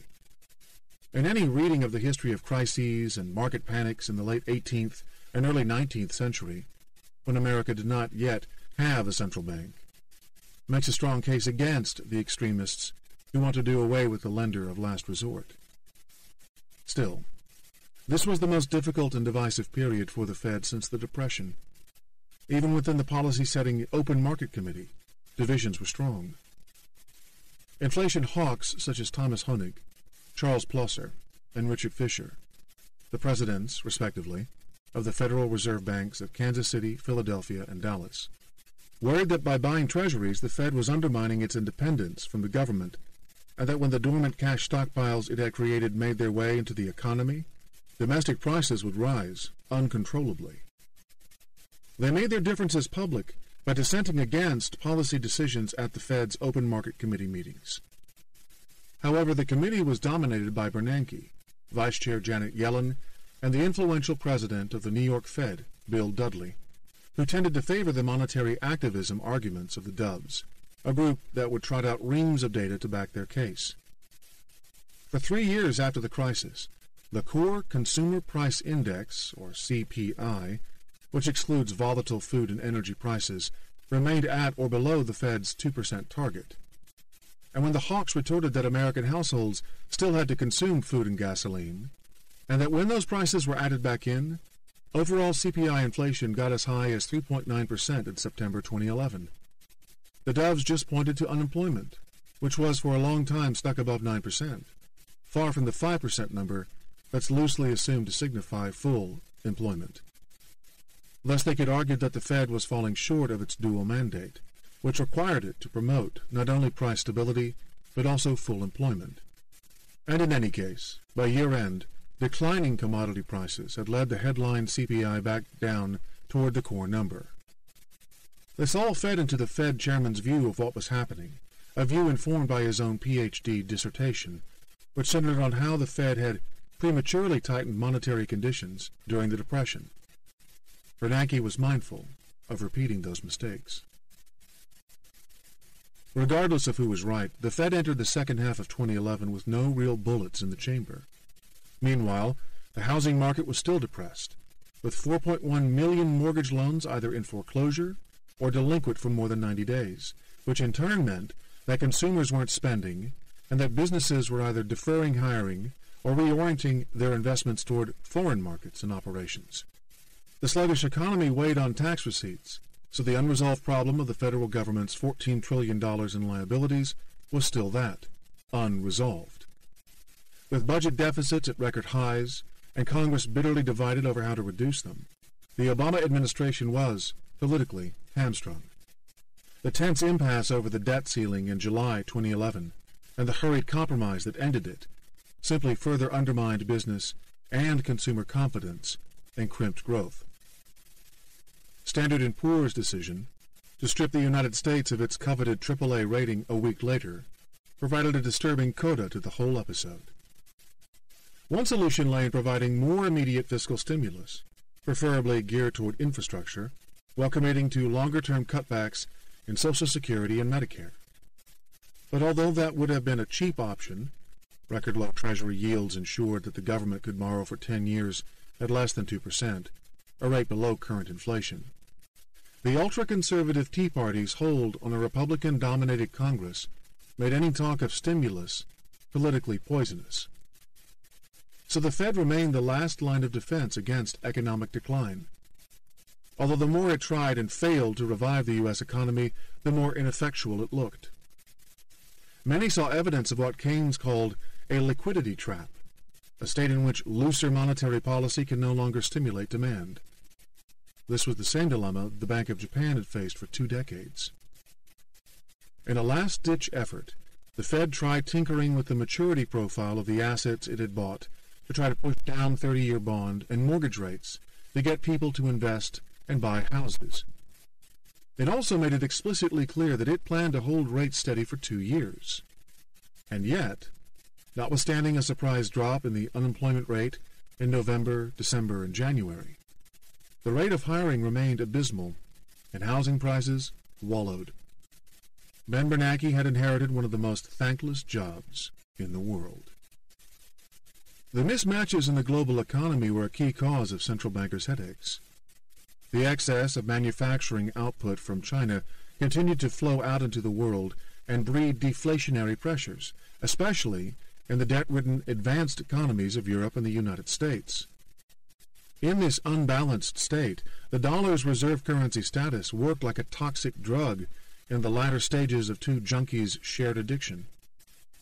The United States, which could borrow cheaply because of the global demand for dollar reserves, and China, which needed the greenback's deep, liquid capital markets as a home for its excess savings, were locked into a self-perpetuating, destructive relationship. Up until the summer of 2011, many of the dollars that the Fed printed to fight stalling growth just escaped offshore. But because Beijing kept a tight grip on the yuan, they spilled over into other countries' currencies, which undermined their exporters' competitiveness and prompted their central banks to intervene to weaken their currencies. That sent the dollars flowing back to U.S. Treasury bonds, but did little to boost the U.S. economy. Since neither China nor the United States was willing or able to end its part in their codependent addiction, they both fell back into patterns that sustained the status quo. In China, the government ramped up construction at a breakneck pace, while in the United States the Fed printed money at a rate no other central bank had ever done. China, thus, upped its demand for the energy and metals it needed to keep its investment treadmill going, while the United States provided the dollars for speculators to purchase futures contracts in those commodities and funnel them into the currencies of higher-yielding emerging market countries. Later, as fears over global growth and financial crises returned, the money flowed out of those currencies into the safe havens of the Japanese yen and Swiss francs, whose governments then took their own measures to try to stem their currency's ascent. The world had trapped itself in self-reinforcing cycles of monetary expansion and tit-for-tat exchange rate interventions. The price people pay. Although blame for this perpetual liquidity flow lies mostly with the financial policies of the United States and China, the price paid for its distortions are borne by individuals everywhere. With China applying capital controls and absorbing tens of billions of incoming dollars through daily currency market interventions, the flood of money unleashed by the Fed was deflected elsewhere, disrupting people's livelihoods and creating rifts in society. Residents of Hong Kong were caught right in the middle.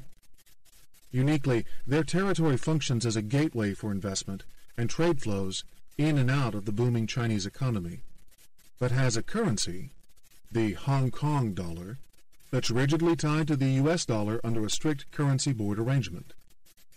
That awkward mismatch fueled an unstoppable property bubble as liquidity flowed into the territory and fueled inflation. As in Australia, soaring home prices created a two-class society, split between those who owned and those who rented. In effect, Hong Kong's strict currency board system subjected it to the same monetary policy that was designed for the U.S. economy. Thus, a hyper-accommodative, low-rate policy designed to attack chronic labor and housing problems in the sagging U.S. economy became the standard for an economy that was locked into the gangbusters expansion of its giant neighbor.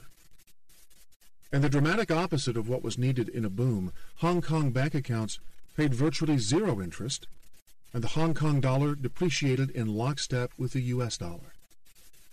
That gave local residents and mainlanders no incentive to save their money. Instead, they went on a shopping binge. Annual inflation leapt to 7.9% in August 2011, having been just 1.9% a year earlier. Meanwhile, prices in the territory's notoriously land-starved property market went through the roof. In many districts, prices doubled or even tripled from their levels half a decade earlier. It became commonplace to find three-bedroom apartments offered at more than $20 million U.S.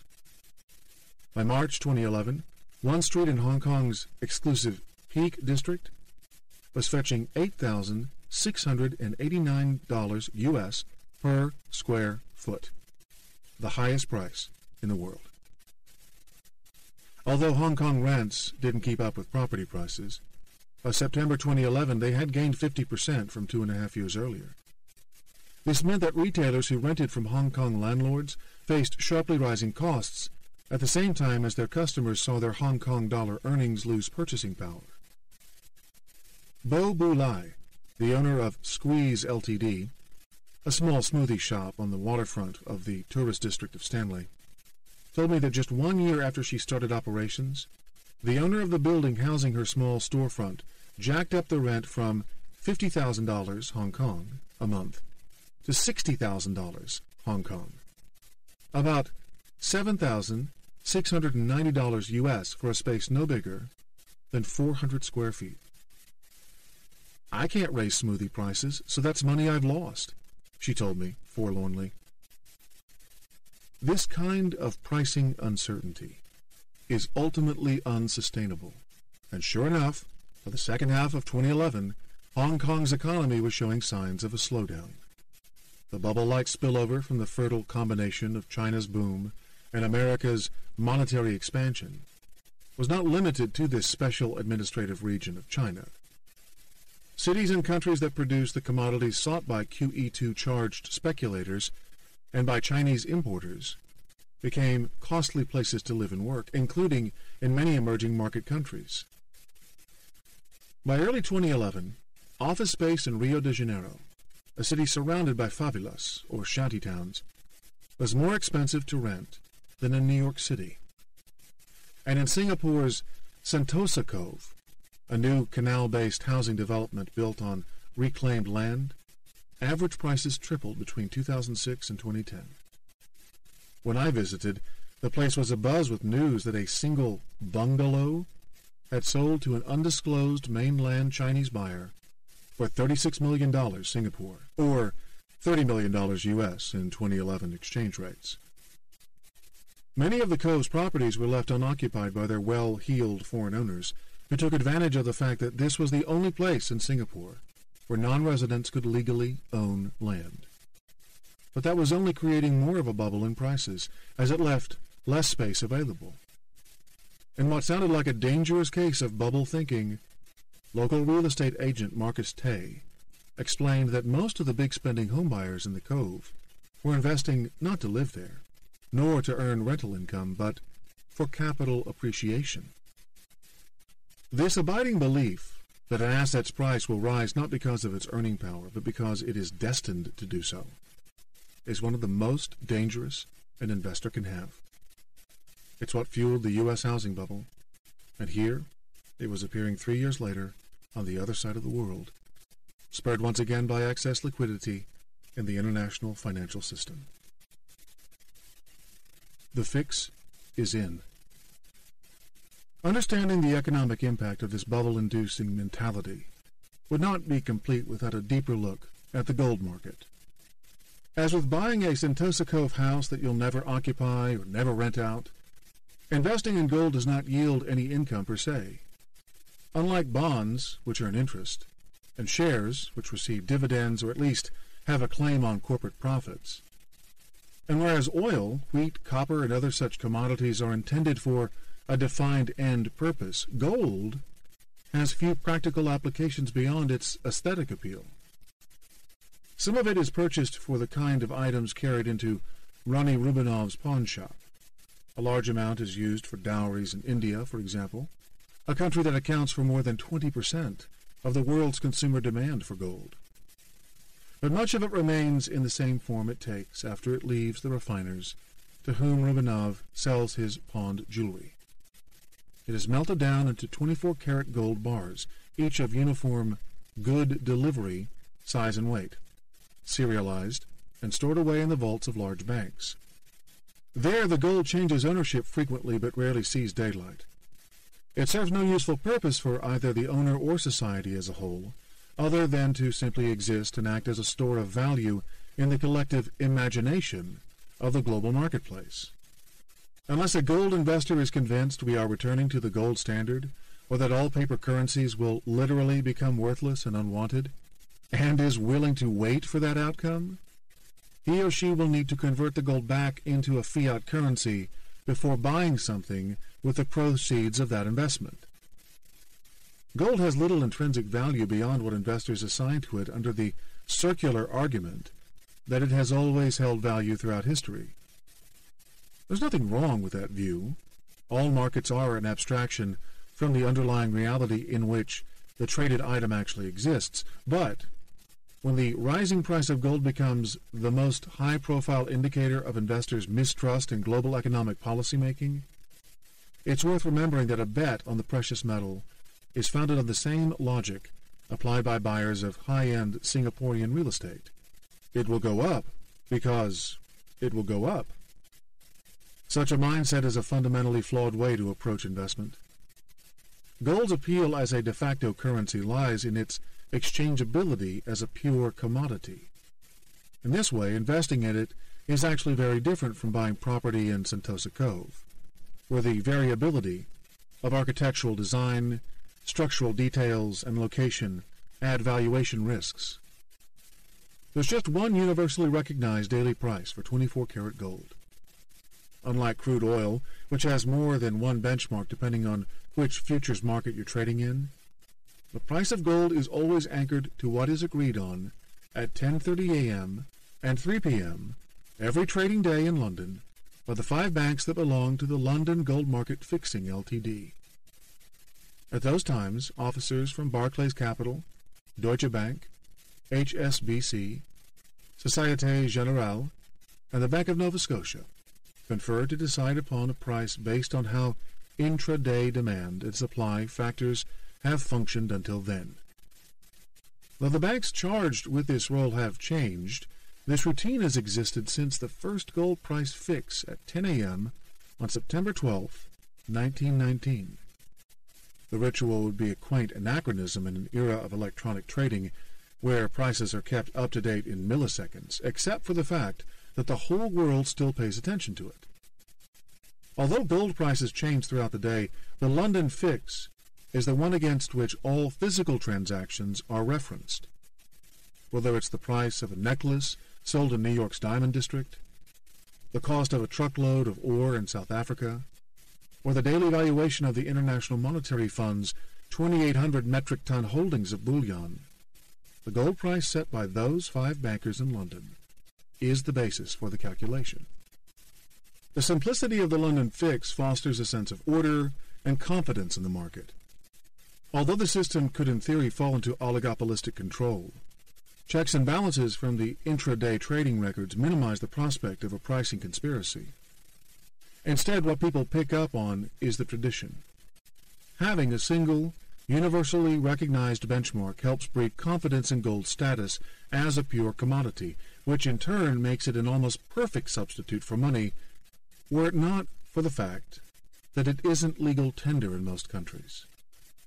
At a time when there is so little confidence in the global economic system, that brings a sense of comfort for many. But if the traditions of the gold market offer some investors a soothing sense of order in these uncertain times, it also has far-reaching and often unsettling implications for people elsewhere.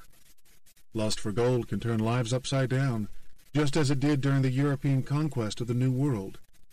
And if surging gold prices prove to be the ultimate bubble, as George Soros called it, the end of that euphoria and the unwind in prices could also have a destructive impact on people's lives. To examine that idea, our last side trip to investigate the human consequences of global economic dysfunction will unite New York with Peru, the former center of the Spanish Empire, and now once again a flashpoint in the West meets East battle over this ancient and most precious of metals. Andean Gold Rush. On the first day of 2010, New York-based hedge fund manager John Paulson used $250 million of his own seed money to launch a fund dedicated solely to investing in gold. Over the course of the next few months, he would attract new investors to the fund. Putting most of it in gold ETFs, Paulson then leveraged up his bets by structuring separate investments in equities and other assets around his gold position. In 2010, as the price of gold soared, his personal income from the fund ran to $5 billion, beating his own record of a $4 billion profit during the housing crisis. Paulson had a much poorer year in 2011, locking up losses as high as 51% in some of his funds due to bad bets on banks and U.S.-listed Chinese companies. But his gold investments stayed positive throughout the years. He laid out his rationale for them to the French newspaper The Echo. Given the risks of inflation in 3 to 5 years and the volatility of the euro, gold offers good protection against the paper currency's devaluation, Paulson said. Over time, the price of gold will rise in proportion to the creation of paper dollars.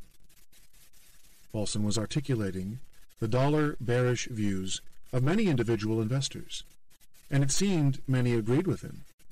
Within a week, the London gold fix was $25 higher and had broken through the psychological barrier of $1,500 an ounce, a new record high. 4 months later, it popped above $1,900. Throughout, other hedge funds piled on. George Soros' Quantum Fund bought gold mining companies, for example, and Eric Mindick's Eaton Park Capital Management bought gold ETFs. But smaller investors flocked into gold investments throughout 2011. Jorge Perez was far removed from the Paulson-Soros-Mindick milieu, yet he too was caught up in the same wave that these hedge fund managers were riding. For much of 2010, as Paulson and others were ramping up their gold bets, Perez, not his real surname, was struggling to support 2 kids and a wife on the 20 Peruvian soles, $7 a day, that he earned at a grocery store in Las Lomas, a dusty town of 10,000 people in the northwest of Peru. Then some of his pals started disappearing during the week and returning on weekends with money in their pockets. They would tell him that, like them, he could earn 35 soles a day, digging for gold, an amount almost double his daily wage. So in August he quit his job, left his family in the care of relatives, and set off for a mine site close to the Ecuadorian border. The rising price of minerals has turned Peru into a magnet for mining companies, converting the country into one of the world's biggest exporters of gold, copper, and zinc, and, after China, the world's second fastest-growing economy during the last 4 years of the 2000s. But the new wealth was not shared widely, a situation that helped leftist Ollanta Humala seize victory in the mid-2011 presidential elections. Around the northwestern Piura region, where Jorge Perez lives, it's common to see houses built of sticks. Roadsides are strewn with plastic bags and puddled with dirty water. The most common form of transport is the motorcar, a motorbike converted to a passenger vehicle by adding a two-wheeled rickshaw cabin. Goats and donkeys wander across country roads. It's a long way from John Paulson's 28,000-square-foot mansion on Manhattan's Upper East Side. This perpetual poverty has driven Peruvians into mining. A few lucky ones have found jobs in the large-scale operations of companies, such as U.S.-owned Freeport-McMoRan, Australia's BHP Billiton, and Peru's own Compañía de Minas Buenaventura. But many more, such as Perez, work for informal mines, minas informales, often digging in areas where ore deposits are less concentrated than those exploited by big companies. The low-capitalized informal sector is traditionally categorized as artisanal mining, a label that associates them with the jewelry and handicrafts of indigenous people dating back to the Inca period, and that comes with minimal government oversight. Once the London gold price got above $600 per ounce in 2007, however, small-scale industrial miners began also calling themselves artisanal, even though their intentions were entirely commercial. Thus they claimed exemptions from environmental approvals, safety standards, worker contracts, and other bureaucratic demands under dubious pretenses. As prices rose even faster, these small-scale mines proliferated. In 2010 alone, the number of people engaged in informal mining jumped from 7,000 to 12,000 in the districts of Las Lomas, Suya, and Sapillaga, according to a local news report citing sources at Peru's Mining and Energy Ministry. The region was undergoing a 21st century version of the California gold rush, all because a dysfunctional global economic system had led investors elsewhere in the world to scramble for a centuries-old source of perceived financial security. There's a reason why the Las Lomas mines weren't overrun with people such as Jorge Perez until the gold price soared. This type of mining is extremely dangerous, uncomfortable, tiring, and unhealthy. A high return was needed in compensation. Deaths and injuries were common, I was told, and a visit to one site made it clear why. The mine shaft started with a 40-meter vertical drop to the first seam, and then, in separate stages of 15 meters, it eventually got down to 100 meters underground, where, at the time of my visit, 5 men were working on the latest productive seam of gold. To get there, the miners descended a bamboo ladder into a hole that was crudely cut into the red clay and secured with recycled wooden boards. They wore no helmets or other safety gear, and had flip-flops on their feet. 20 meters away sat their source of oxygen, a generator-powered compressor that pumped air down a long tube. At the entrance to the shaft, one worker waited under a canopy, cumbia music playing from a portable CD player nearby. When a cable attached to a winch powered by the same generator began to move, he gestured to us to step back as he took delivery of 2 Hessian bags full of rocks with a combined weight of about 100 kilograms. After swinging the bucket onto the surface, he picked up one of the bags and waddled with it between his legs to a pile of rocks before returning to do the same with the second bag. Having suffered a herniated disc 3 years earlier, I winced at the thought of the extreme pressure on his lower spine. There was half an ounce of gold per metric ton in the current seam, I was told, which meant that the 500 kilograms of rock that had been dug out that morning were worth $350 at prevailing international prices. But while the London fixed price was the starting point for their calculatory earnings, the mine's cut from the payout would be much smaller once a processor based in Nazca, a town south of Lima, deducted its charge for extracting the ore and for transportation by a truck that comes by for pickup once a week. To reduce these middleman costs, other miners did their own extraction locally, using archaic methods. One nearby facility consisted of 2 sections. A first phase where 2 people would jump up and down on wooden boards attached to a concrete ball to crush the ore, and a second one in which the broken-up particles were placed in a pool of mercury to undergo a process known as mercury amalgamation. A more effective procedure is that of cyanide leaching, in which one of the most toxic chemicals in the world is applied to the ore to break down the unwanted matter.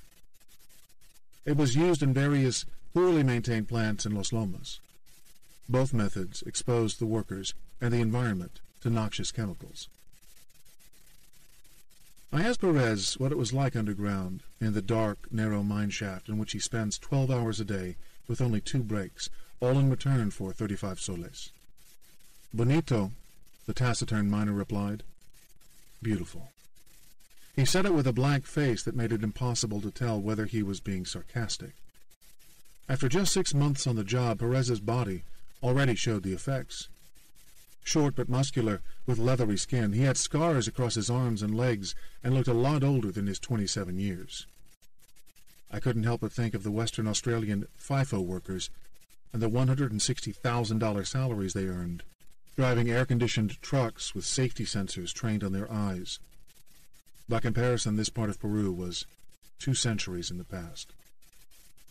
If there's one thing that explains the stark gap between the lives of miners in those 2 countries, it is how well their societies have entrenched the rule of law, and in particular property rights.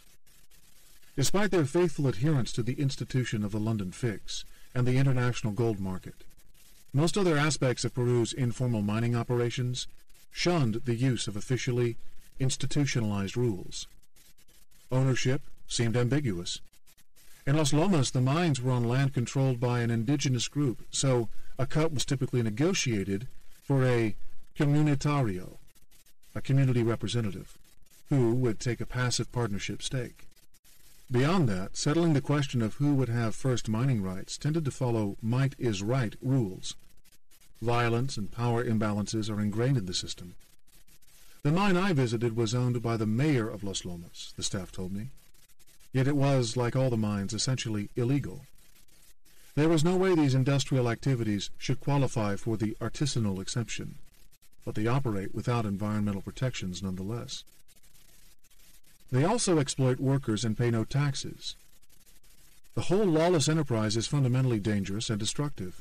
What's more, other vices flourish around informal mining. Prostitution and drug trafficking have surged, locals said. When we visited mines on a Sunday, many weren't operating because, as one miner said, laughing, it was the Dia de la Chupa, using a slang word for oral sex. The problem the government faces is that if it dismantled the informal mining business, it would break up the vast sub-economy attached to it, impacting everything, from the hostels for itinerant miners to the truck drivers who ferry equipment and ore. Bureaucrats face fierce opposition to their efforts to regulate the industry. While I was in Los Lomas, a clash between police and miners near Madre de Dios, in Peru's Amazonian region, left 2 dead and 37 injured after miners rose up in response to the government's efforts to formalize their industry.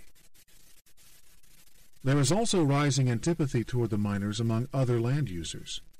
Around Los Lomas, farmers see the environmentally suspect mining operations as a threat to the fruit orchards, for which the Piura region is known. People in towns are either pro-agro or pro-miner, with no gray area in between, perpetuating a conflict that dates back to a violent episode in 2001, when agricultural workers in the nearby town of Tambo Grande torched the exploration camp of Canadian mining company Manhattan Minerals. The company's plans for a giant open-pit gold and copper mine would have required relocating almost half of the town's 16,000 inhabitants into new housing. But after the attack, and a subsequent referendum on which a majority of voters said they did not want the mine to proceed, Manhattan abandoned the project. I arranged to meet Tambo Grande's current mayor at the very place where he had personally led the attack on the mining campsite. It was the 10th anniversary of that event, so he was to speak at a function organized by a group of residents now living in a public housing complex on the very site. After arriving in a motorcar, Mayor Francisco Riofrio spoke rousingly of La Lucha, the struggle, over the past 10 years, and about the lawsuits he and others had battled over charges of vandalism during the 2001 uprising.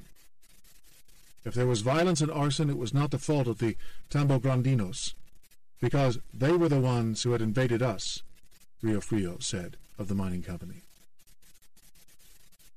The popular narrative played out in international accounts, such as the award-winning German documentary Tambo Grande, holds that the mine would have threatened the town's mango and citrus industry, the bedrock of its economy.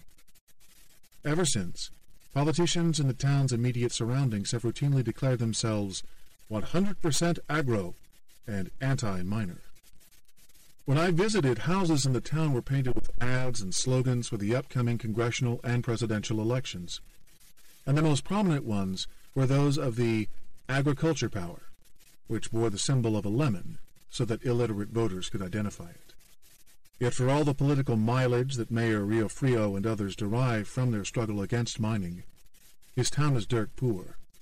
The poverty rate in the province of Piura, to which both Tambo Grande and Los Lomos belong, was 45% in 2009, and as high as 95% in the poorest rural areas. Like so many such places, the town is strewn with trash. Most of its roads are of rocky gravel, and the houses are basic huts. Rio Frio has erected a giant welcoming monument with the words, "Smile, this is Tambo Grande," at the entrance. But there is still no footbridge for crossing the adjacent river. People must pay 1 sol, about 33 cents, to boys who drag them across it on inflated tractor tire tubes. At the municipal offices, old men with typewriters sit outside on the steps, where they help write petitions for illiterate residents seeking financial aid from the local government. If they took them to the mayor's office, however, they would find a note on the door saying, "We won't accept any solicitations for economic assistance because of all the debts accumulated by the previous administration." When I asked him why the town has not progressed even as export prices for mangoes and lemons have risen, Rio Frio blamed the national government. "They have not given us any help," he said. Yet critics such as Piura journalist Jorge Arevalo-Acha put the blame squarely back on Rio Frio and other firebrand leaders of the anti-mining movement. During the campaign against Manhattan, Arevalo-Acha says, the political discourse from these defenders of the people was a crude justification to satisfy their yearning for power and money. He estimates that the mine would have brought in $405 million in investment, boosted regional economic output by 20%, and generated $200 million in annual exports. Whether that could have occurred while preserving the region's agricultural base can't be known, but what is clear is that in Manhattan's absence, the more dangerous, unregulated, and lower-return business of informal gold mining has been allowed to flourish. And that, says renowned Peruvian economist and anti-poverty campaigner Hernando de Soto, speaks to the broader problem of a lack of formal property rights.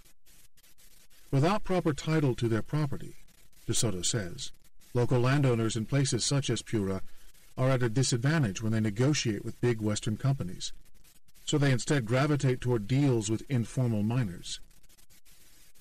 The informal miner makes a deal with them, according to informal law, which means local customs, and they know that under informal law they do not lose control, he says. The real solution for Tambo Grande, and countless other impoverished places, de Soto argues, is to formalize the ownership of their residents' homes into property deeds. That way they gain a stronger bargaining position when a company such as Manhattan arrives, brandishing a legally enforceable mining concession from the national government. As it stands now, there is no meeting of equals, not when that piece of paper allows such companies to raise hundreds of millions of dollars in international capital markets, while local landowners have nothing with which to prove the ownership of their property. Since this leaves them in a weak bargaining position, they eschew any dealings with these legally established entities, and instead favor the kind of informal relationships that reinforce and perpetuate the fragile, extra-legal structure of the local economy. De Soto and researchers for his Lima-based Institute for Liberty and Democracy, or ILD, have taken his ideas to slums in Cairo, Mexico City, Port-au-Prince, and other cities. They have advised dozens of governments on how to create formal property titles for the poor so as to unlock what De Soto calls the mystery of capital.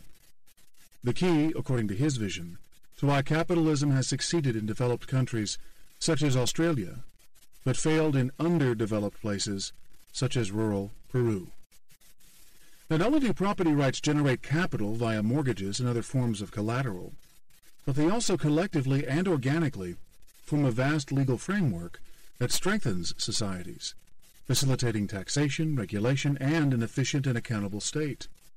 The poor in the developing world, by contrast, are sitting on what DeSoto has provocatively estimated to be a whopping $9.3 trillion in dead capital, assets they own but can't tap to generate extra wealth or finance new enterprises.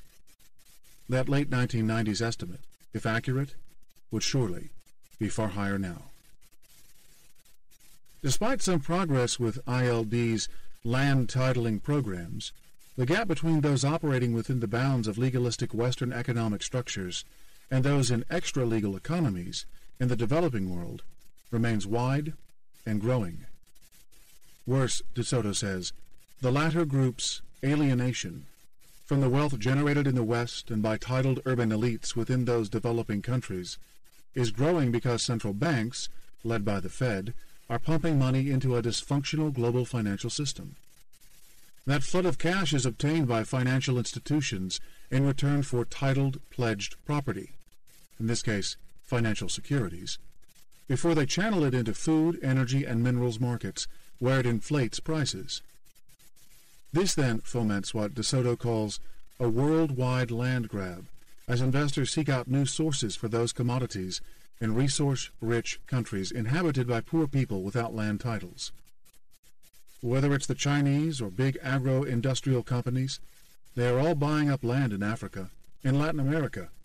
Those poor farmers and those hunter and gatherer tribes, they always happen to be right where you find things. But if it's all untitled property, we are heading into another huge class cleavage situation, DeSoto says. DeSoto's work, which Bill Clinton has called the most promising anti-poverty initiative in the world, is in essence aimed at avoiding these clashes and delivering to poor countries a Western system that has done a better job at democratizing wealth and creating stable economic growth. But here we run into a bigger problem. His project coincides with a moment in history when that superior system itself is under threat. Western capitalism, with its emphasis on executable property rights, has succeeded in advancing prosperity, and its march into the global sphere has extended some of that success to other parts of the world. But beyond property rights, its continued success also depends on sustained public confidence in the legal and financial system within which those rights are priced and valued.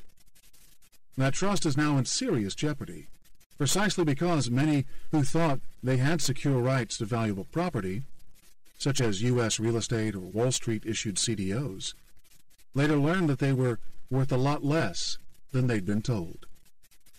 The rally in gold prices reflects that loss of confidence. To safeguard the democratic ideal of Western capitalism, in which Hernando de Soto's dream for the world's poor resides, we must restore that lost trust.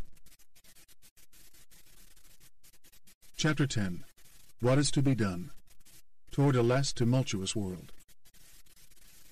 We are just one decade into the new millennium, and already the world is undergoing wrenching change, its political and economic order being redefined before our eyes. American consumers, once the envy of the world, face an uncertain, debt-laden future, while 30 to 70 million Chinese leap into the ranks of the middle class every year. Meanwhile, world markets are beset with exaggerated volatility and are heading in contrasting directions, which in turn introduces new fissures into and between societies. We live in a two-speed, bifurcated global economy that's increasingly prone to instability, while it simultaneously undergoes its greatest period of economic expansion ever. In this contradictory world, a lasting structural shift in relative wealth standings, from developed nations toward developing countries, coexists with an intensified cyclical pattern in markets, where booms and busts are bigger, shorter, and more frequent. Too many people overly fear the first trend and complacently ignore the second. The structural shift is leading companies and fund managers to gradually but consistently reallocate capital away from mature, developed economies, where giant debt burdens will restrain growth for years to come, and toward the rapidly expanding markets of the developing world, where the ratio of debt to income is much lower. Societies such as China are going through a once-in-history process of industrialization and urbanization, the same societal transformation that Europe underwent in the late 18th and early 19th centuries, and the United States after that, only faster, and in the context of a much bigger, interdependent global economy. These wealth adjustments mean that American economic and geopolitical clout is waning. The financially constrained United States cannot as easily impose its will on other countries. The carrot of its giant market is less enticing, and the stick of its military might less threatening. That makes for a less predictable, multipolar world in which various countries or groups of countries vie for influence. Notwithstanding America's fear of lost dominance, this structural change need not be threatening if developing nations keep growing at a rapid rate. A world where prosperity is advancing and spreading more widely should, in theory, be a safer, happier one. The incidence of violent deaths across all societies fell sharply after World War II and has plummeted since the end of the Cold War. Such results are inseparable from the positive, peaceful effect of global economic integration. There are huge challenges to that rosy outlook, however. In addition to the stress that accelerated industrialization places on the world's resources and natural environment, there's the ever-present risk of financial instability. Faster-moving markets are producing trading profits for those best placed to exploit them, the same groups we've observed enjoying political advantages and de facto government subsidies. But they are also encouraging dangerous collective behavior. Commodities, emerging market currencies, and stocks are at any moment capable of surging in closely correlated risk-on moves, only to be swept aside by sharp risk-off sell-offs when the entire world dumps them and heads for the safety of dollars, treasury bonds, or Japanese yen. This disorienting, herd-driven volatility is increasingly blamed by innovations such as exchange-traded funds and high-speed trading. Others cite the practice of benchmarking, where money managers are judged not by the absolute returns they deliver to their investors, but by how well they perform relative to their peers. The arguments are strong in both cases, but these are really institutional manifestations of the broader failings of our financial system. And when we look for the root problems, we find they are global and structural in nature. These were outlined in the preceding chapters. China's savings-biased policies and distorted exchange rate, the Federal Reserve's ultra-loose monetary policy, the American dependence on credit-led consumption growth, and Europe's failure to properly integrate around its common currency, all facilitated by a powerful, speculative, and taxpayer-guaranteed financial sector that is now detached from the ordinary people whose funds and debts it manages. Add it all up and you get the eerie sense that we could soon return to some kind of financial chaos like that which followed the Lehman collapse, or worse. Before this book went to print, a 2-year run of post-Lehman global market euphoria was looking vulnerable as indicators flashed warning signs of a meltdown in Europe's financial system. Price charts for commodities, oil, corn, iron ore, and most energy, mineral, or agricultural products, were showing an ominous twin peak pattern. After reaching lofty heights during the pre-crisis bubble period in 2008, and then plunging by as much as 75% in the recession of the following 6 months, most rebounded with almost the exact same steepness over the following 2 years to get above or within range of new record highs. In the middle of 2011, with anger running hot over worldwide food and energy inflation and the squeeze it put on household budgets, there was a sense that something had to give. Sure enough, in September through December 2011, steep price declines in oil, gold, copper, and other commodities signaled a downturn in global demand, even though the U.S. economy enjoyed a modest pickup in that quarter. The next crisis will differ from that of 2008-2009. It won't revolve around U.S. middle-income households, whose overvalued assets have already been cut down to size. Risks now focus on the debts of governments. The United States, for one, with its $14 trillion in liabilities, its deficits worth almost 10% of GDP, and its aging population demanding more social services, and their currencies. It is, in a sense, the moment at which the ultimate cost for past excesses is being paid by our societies. In that equation, governments must somehow balance a need for fiscal rectitude with the risk that by cutting back on spending too fast, they might tip a fragile global economy back into recession. It is an undertaking of frightening proportions, not least because their debt loads and the growing mistrust of their populations mean that governments do not, this time, have the same financial or political resources with which to stimulate demand. As for the actual trigger of a new crisis, it could be another black swan event, to use Nassim Taleb's term, for something that investors are incapable of imagining. Even so, I'm going to take a shot at naming 4 possible sources, not to make forecasts per se, but to identify the dangerous shoals ahead. We might escape all of these, or we could be hit by a nasty combination of all 4. By mid-2011, Nouriel Roubini, dubbed Dr. Doom for his accurate predictions of the previous financial calamity, was warning of such a perfect storm producing another global recession. A Euro crisis. A breakup in the European Monetary Union, an event that remained entirely feasible at the time of writing, could spell global financial disaster.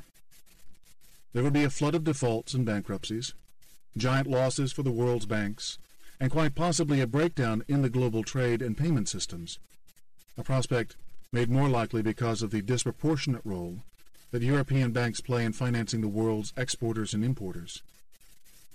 European banks are 3 times more invested in emerging markets than are U.S. banks, for example.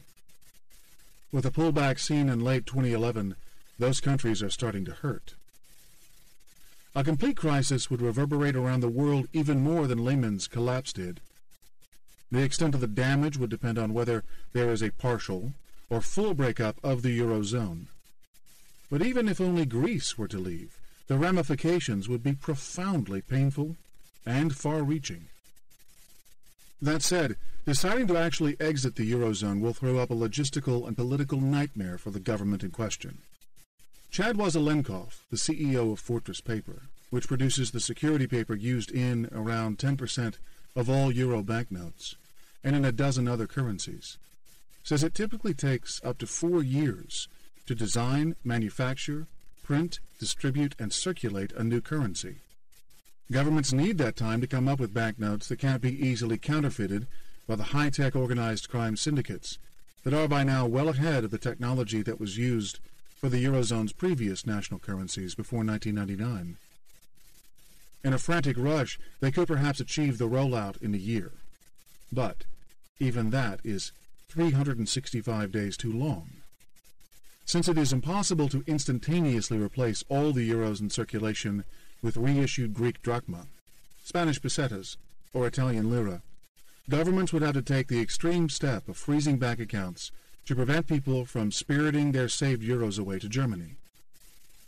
The country would likely have to rely on barter, as many Argentines did when their government froze their banking system in 2001. Meanwhile, all individual contracts would be redenominated into the new, or rather old, currency, leaving millions of disgruntled creditors holding the blunt end of the stick and unable to pay their own debts.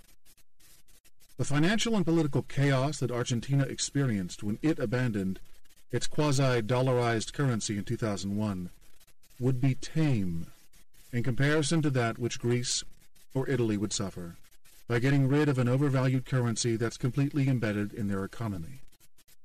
And because of the vast network of cross-border debt that is built up, the rest of the Eurozone will be dragged into this mess. Ironically, this alarming scenario of mutually assured destruction provides a vestige of hope that a euro solution will be reached. Government leaders and the ECB know that a breakup would be suicidal. Hence, the widely held view that they will muddle through with 2 steps forward, 1.5 back, a shuffle that will eventually deliver the Eurozone to the safe port of a more or less unbreakable fiscal union. But there's no guarantee that the pressures created by the region's internal imbalances won't reach the same breaking point that Argentina's reached. Public trust is the wild card in all this. Already citizens' confidence in the euro financial system is at an all-time low, and to a large extent that's because they perceive that the costs of saving the euro are not being shared fairly by those who profited before the crisis, including by bankers. The lifestyle cutbacks that these people are enduring will only become deeper as their economies shrink, driving up their government's debt loads and their interest rates. Many will be angered by the strings attached to the external financing that keeps their governments operating, the policy overhauls demanded by the EU and the IMF, for example, or the trade concessions demanded by China and Japan in return for investing their reserves in Eurozone bonds. Any government anywhere that has to ask its people to give up sovereignty will inevitably face a grave test of its legitimacy. The social unrest could become unbearable. Ultimately, that's how the euro could collapse, not as part of a calculated strategy, but as a dramatic rupture, the endpoint of a revolution. At the time of writing, I was still hopeful that the euro could survive. But here's the rub. No matter what, Europe is destined for a lengthy, painful adjustment to a period of much slower growth, high unemployment, and ongoing asset deflation. It is the price it must pay for failing to restructure its banking system when it had a chance to, and for procrastinating over the foundation of a more workable economic and political union. Even if it succeeds in muddling through, Europe will lose its geopolitical clout, especially relative to the Asian creditor countries on which it will have to rely. 6 centuries of European domination of the globe are coming to an end. A China crisis. But if the Eurozone's crisis offers a way for China to claim more influence in the world, that idea comes with a caveat, that the Asian giant does not itself succumb to one. And by the last quarter of 2011, that risk was growing. By then, the question was not whether China's gangbusters economic growth would slow, but by how much. Would it suffer a hard landing or a soft landing? This was the crunch moment for the knotty dilemma China's government faced over the rising prices of goods, wages, and housing. One risk was that if it moved too slowly to restrict credit and let inflation gain too much, people's cost of living would rise and Chinese firms would rapidly lose competitiveness.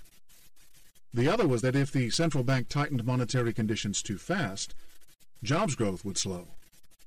This came amid warnings of a crisis for the country's banks, which had lent heavily on the presumption of continued growth. Fitch Ratings sovereign analyst Richard Fox put the odds of such a crisis within 2 years at 60%. All these scenarios raised the prospect of civil unrest, about which authorities were downright paranoid, as was evident in their 2011 crackdown on dissidents that included the arrest of high-profile artist Ai Weiwei. In the end, the government erred in putting a big brake on credit conditions, but it did little to alter the construction-led model on which its growth depended. By December, the policy tightening was showing effect, but with terrible timing. A deteriorating global environment was now weighing on China's export outlook. Manufacturing was shrinking, home prices in many cities were falling, private housing construction was paralyzed, prompting Beijing to expedite a massive public housing program. And daily outflows of speculative investment were evident in foreign exchange trading. Right ahead of a once-in-a-decade transfer of power, China's leaders faced a vexing choice. Whether to revitalize the growth machine by reopening the credit spigots, or to stay the course with restrictive conditions that would squeeze the economy but prevent the kind of debt and asset bubble that had debilitated the United States. China's unorthodox growth model had finally delivered its government to a crossroads. The severity of a Chinese downturn is no idle concern. China accounts for between 40 and 60% of global demand for copper, aluminum, steel, iron ore, and coal, the prices for which could plunge if its economy slowed too much. Such declines would strike a blow at resource-rich countries such as Australia, Brazil, South Africa, Indonesia, and Canada, and hurt manufacturing economies that are closely integrated with China's, such as South Korea and Taiwan. The endgame for China's battle with inflation could thus be global deflation. Most mainstream economists remain optimistic that China will continue growing at a healthy clip, that price gains will ease, and that the Chinese government, with a giant pool of public savings behind it, has resources to stave off a debt or property crisis. Even so, huge challenges lie ahead. There is much staked on the ability of a non-democratic, rigid political system to finesse China's transition to a new, globally integrated economy. A dollar crisis. The way some commentators describe it, this would be the mother of all crises, a day in which the rest of the world decides it will no longer finance the government, businesses, and households of the United States. The dollar would plummet, inflation would surge, and U.S. interest rates would soar in a disruption that would hit the world's dollar-dependent capital markets like a tidal wave. Yet in a mini stress test of this prospective crisis, S&P's shock move to cut the U.S. credit rating from AAA to AA+, following the 2011 debt ceiling dispute in Congress. The counterintuitive result was that panicked global investors poured into the safety of U.S. Treasury bonds rather than fleeing them. Clearly, investors were more worried about tumultuous global financial markets than about the United States failing to pay its debts. The lesson here is that the dollar's privileged reserve currency status will continue to mitigate the risk of a U.S. debt crisis in the short and medium term. But that's not necessarily a good thing. As we've discussed elsewhere, and will address here, this special currency status creates dangerous distortions and misplaced incentives in U.S. credit markets. It enables America to carry a current debt load that cannot be sustained indefinitely. The United States' long-term fiscal challenges are indeed daunting. Future obligations of Medicare, Social Security, and other retirement programs showed total unfunded liabilities of $62 trillion as of 2009, according to the Peter G. Peterson Foundation, or $540,000 in claims per household. With baby boomers now leaving the workforce, these liabilities will inevitably precipitate a crisis if they aren't reduced, an exercise that will weigh on growth for years, probably decades. Such is the price to be paid for the credit binge of the previous decade, and for the transition the country must make from a financial economy to a productive one in which exports play a more fundamental role. The challenge is how to share the cost of that adjustment so that it is both fair and the least damaging to productivity. My view? Convince retirees, those with the most distorting electoral clout, of the counterintuitive but truthful notion that their long-term interests lie in having their entitlements reduced. If the burden of paying for them is instead borne by the young, the productive generation on which our future depends, and the group hardest hit by the 2008 crisis, all will be held back. Investors' fears over America's fiscal burden are far from fostering a solvency problem a la Greece, nor have they created an Italian-style liquidity problem, not with short-term U.S. T-bills earning near 0% interest rates. Rather, this is a political issue. It revolves around the doubt that lawmakers can find the will to compromise on their constituents' narrow self-interests and work out a solution acceptable to a cross-section of American society. Sadly, the ugly partisanship which characterized Democrat and Republican negotiations over the mid-2011 debt ceiling debate, and the subsequent failure 4 months later of the Joint Supercommittee on Deficit Reduction, merely added to these concerns. The notion that this committee would be forced into an agreement by the threat of triggering $2.4 trillion worth in mutually undesirable automatic cuts proved flawed, as both sides made the bet that this legislation could later be unwound in their favor by a new government. That means that these important questions, dealing with matters of fundamental importance to the future of the Republic, will in effect be put to the voting public on November 6, 2012. But even then, following what will be one of the most important U.S. elections in decades, the odds are that we again end up with a divided Washington. If so, it will be up to Americans, especially those of us with a voice in the public domain, to urge Congress and the White House not to squander this crucial opportunity to set the country on a more sustainable growth path. This style of brinkmanship and ultimatum-heavy negotiations does not lend itself to a carefully thought-out, strategic realignment of priorities. It raises the risk that nuances about balancing the U.S. economy's short-term and long-term needs are overlooked. On one hand, the United States needs to be assured of long-term fiscal consolidation that reduces the burden on future generations. On the other, the sputtering economy cannot afford immediate cuts in government spending or big new taxation programs. Proper public investment in future growth is also desperately needed, but is being stalled by political myopia. As of late 2011, the Treasury could borrow money for 10 years at less than 2%, an unprecedented bargain. It should be tapping those markets and investing in job-producing infrastructure projects, education, and other initiatives to boost productivity and growth. The United States' unique borrowing privileges mean it does not need to follow the path of Greece or Ireland, where austerity has hindered growth, reduced tax revenues, and only worsened the long-term debt metrics. The whole world, not least the United States' biggest creditor, China, has an enormous vested interest in the United States not following those countries' experiences. A trade crisis. In the early stages of the 2012 presidential campaign, there was one issue that seemed to draw bipartisan support: the idea that China posed a risk to American economic well-being. Depending on their political persuasion, candidates in U.S. elections will now routinely attack incumbents for allowing U.S. jobs to be outsourced to China or for mortgaging the country's future to Chinese creditors. This ebb and flow of rhetoric mostly reflects the electoral rhythms of American political theater, but the voter anger it taps is real.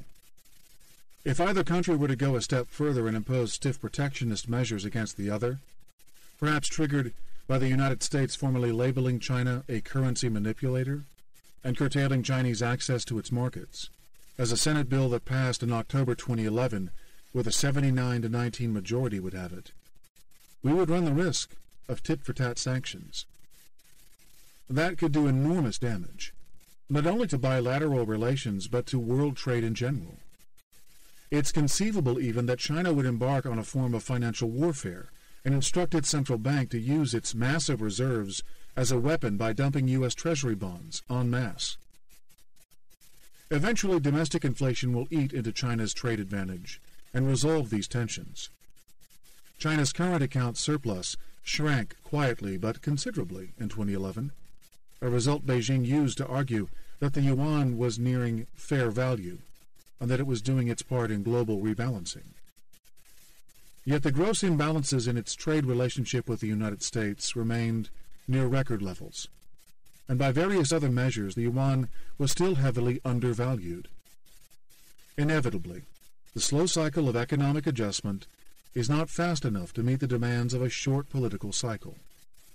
Meanwhile, dangerous swings against globalization and toward xenophobia are occurring everywhere. In Europe, Greeks and Germans are resorting to cultural stereotypes in their attacks against each other. Right-wing nationalist parties are growing, and there's talk of ending the EU's common labor market policy. In China, virulent protest against Japan erupted over a minor shipping incident. And in the United States, the anti-immigration lobby has shepherded through an extensive upgrade in border security at the Mexican border, and some contentious new ethnic profiling laws in certain states. Already there are eerie similarities to the Depression in the twin financial crises of the United States and Europe. The world does not need them to be complemented by the same beggar-thy-neighbor policies that rammed a nail into the global economy's coffin in the 1930s and hastened the rush to war. We can be thankful that there now exist international safeguards that weren't in place in the 1930s, and which have functioned quite well since the 2008 crisis. One natural barrier to a trade war lies in the integration of the world's highly mobilized supply chains. Producers in one country now often have operations in many others, while the inputs that go into their finished products come from a variety of countries. This complexity creates disincentives for national producers to lobby for trade actions. That system is reinforced by the World Trade Organization, whose two-decade reign has coincided with a quintupling in global trade. In a virtuous circle, respect for the WTO and its arbitration panels makes countries less willing to break the rules, which in turn reinforces them. Although a global trade war remains a scary prospect, and one that world leaders must avoid at all costs, it is increasingly less likely to occur within this constructive arrangement. The success of coordination by the WTO has not been matched by the same in multilateral financial policy. Yet it's clear that a mechanism for enforcing common financial policy standards is desperately needed. Attempts to address such matters got off to a well-intended start in the 2008 crisis, when the group of 7 nations, the United States, Japan, Germany, Britain, France, Italy, and Canada, ceded leadership of international financial policymaking to the wider group of 20. That brought 10 developing nations into the tent, including the 4 rapidly growing BRIC countries, Brazil, Russia, India, and China, at a time when they were increasing their stake in the world economy. But apart from agreeing to simultaneously launch fiscal and monetary stimulus programs at the Washington summit amid the market chaos of November 2008, a move that successfully halted the global recession, the group's goal of achieving lasting, stabilizing change in the global financial architecture proved elusive. That failure made it harder for the United States and Europe to properly recover and elevated the risks of another crisis. Yet there is a reasonable consensus among experts, inside and outside the G20, on what an ideal global financial system would look like. The problem is that world leaders can't agree how to achieve it.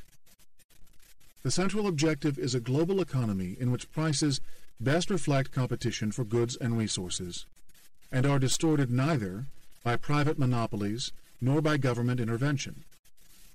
In this ideal world, market forces would encourage private investors and companies to pursue wealth through investment and innovation, but would also force them to take full losses whenever their bets failed. Governments would act as fair and firm regulators, promoting competition and protecting the financial system from excessive risk and panics, all while using targeted policies to optimize infrastructure development in education, energy, transport, health, and environmental protection. The end result would be sustainable and balanced global growth.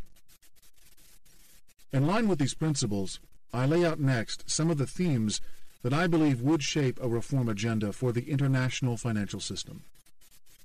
With the United States and France both facing elections in 2012, and with China preparing for a leadership transition in the same year, now is the time for citizens to put these matters front and center on the political stage. My suggestions are mostly derived from the problems I've perceived in researching this book. They are summarized into subtopics, but they are intertwined such that success in each is mutually reinforcing. They reflect a long-term process. None of these changes will be achieved overnight. A common approach to financial regulation. There remains a disturbing lack of coherence in the world's post-crisis financial rulemaking, despite efforts to coordinate reform by the G20's Financial Stability Board. The United States and the United Kingdom have been at loggerheads with the European Union over a financial services tax. A rush to introduce stricter capital requirements is occurring in a haphazard, ad hoc manner with different minimum thresholds, different timetables, and different notions of what constitutes capital. And accounting standards, though converging, remain split between those of the Europe-dominant International Accounting Standards Board and the United States-based Financial Accounting Standards Board, especially over the critical question of how to measure banks' loan portfolios. This lack of international consistency makes it harder for regulators to monitor and control global financial activity, and easier for big financial institutions to shift capital around, thwart the rules, and take bigger risks. Transparency. The global financial system is both market-based and opaque. That combination creates what Donald Rumsfeld might have called a series of potentially dangerous known unknowns. Rather than enter into financial deals in a transparent way, via, say, the various exchanges on which investors trade stocks and futures contracts, mega institutions engage with one another through over-the-counter contracts hidden from common view. In the derivatives markets, including that of credit default swaps, which are ostensibly used to insure against a bond issuer's default, but have evolved into the main benchmark for gauging investor sentiment on bearing risk, it is still very difficult to know the nature, size, and settlement risks associated with countless bilateral contracts that are hidden from public scrutiny.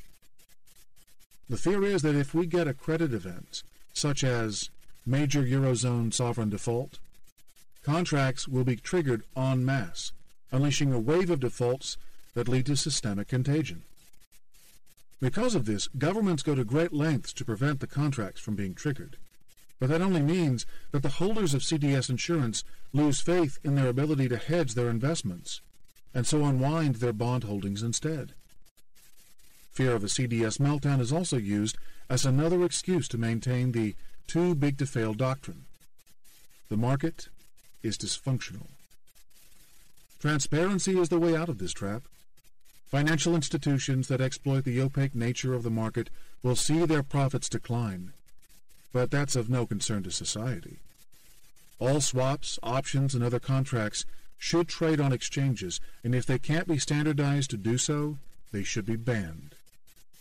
That would make prices and information widely available. This is indeed the principle behind aspects of the Dodd-Frank Act, but congressional obfuscation has stymied their implementation and left a host of loopholes and exemptions in place. Yet it's not just the private sector that needs greater financial transparency. All governments should be compelled to give clear and timely information on their reserve holdings and on the investment activities of their sovereign wealth funds.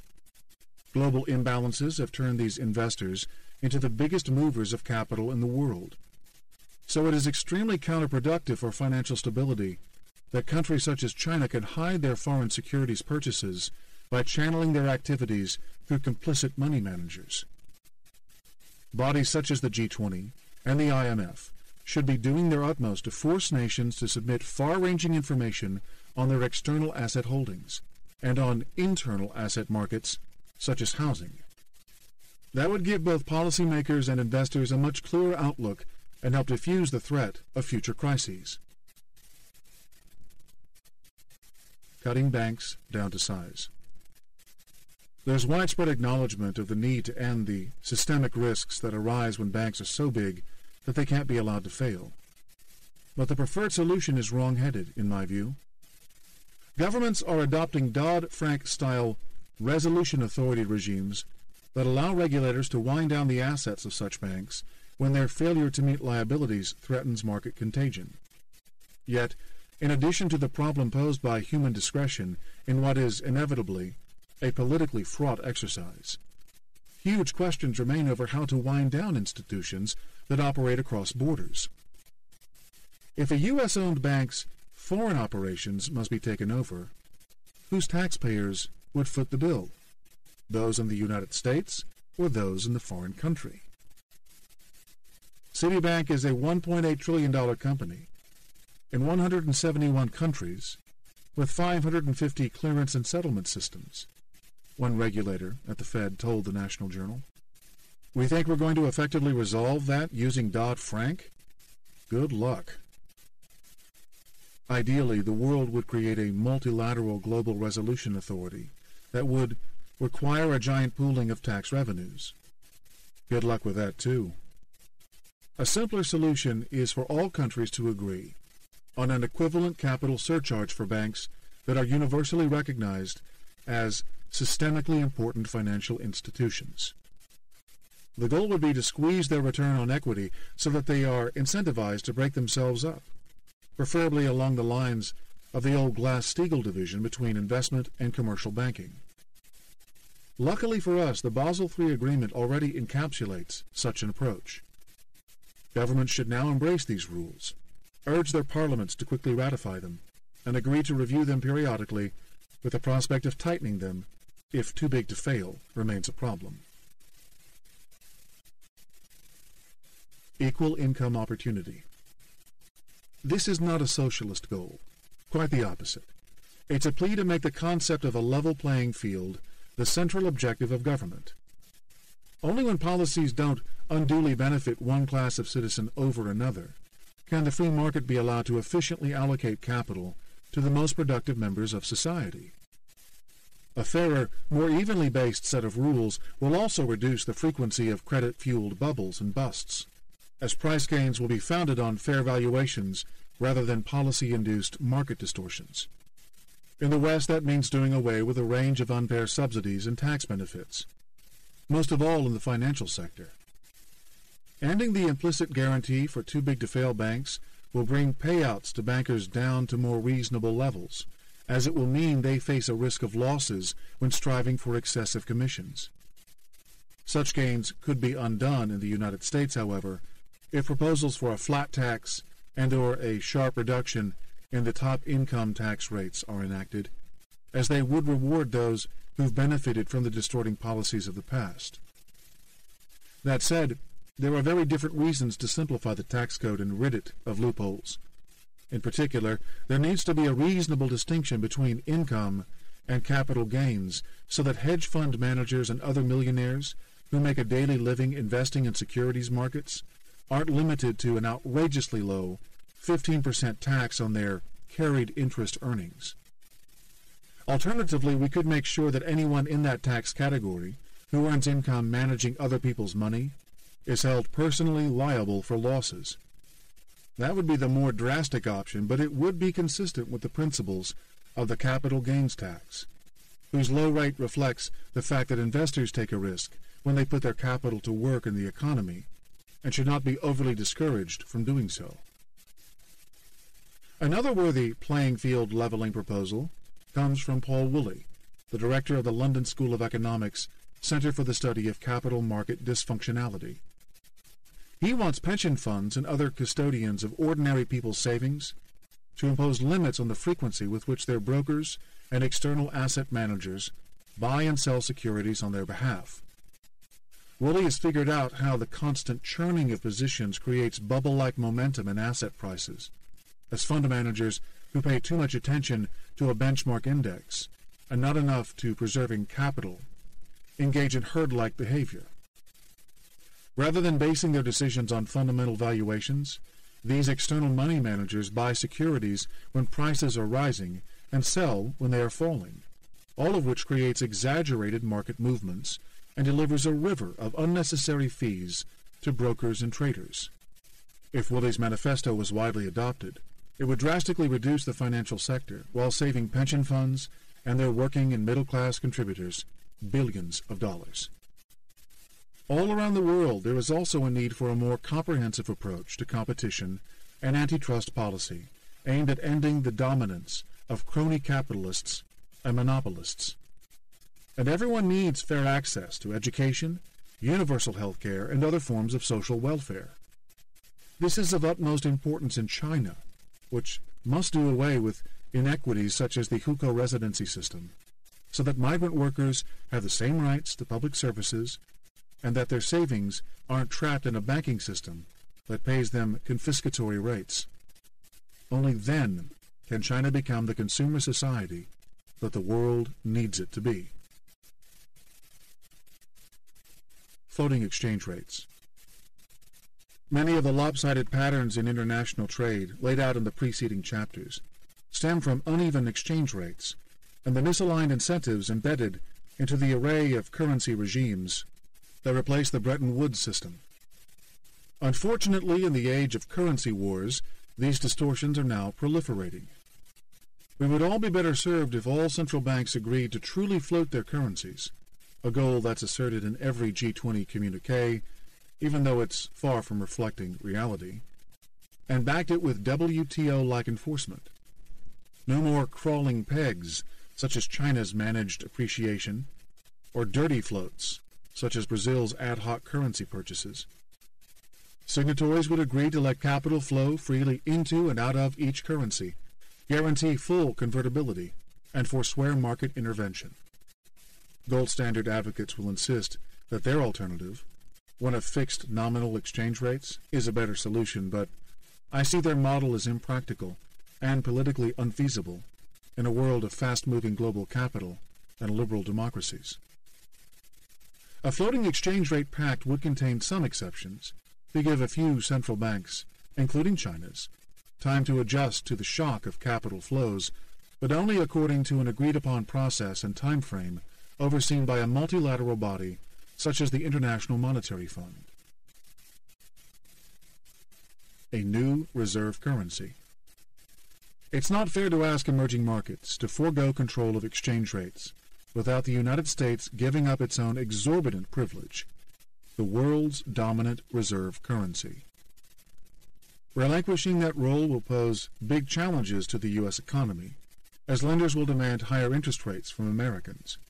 But in the long run, the United States will be better served by losing its reserve currency role and by ending what Peterson Institute for International Economics Director Fred Bergston calls its addiction to cheap capital.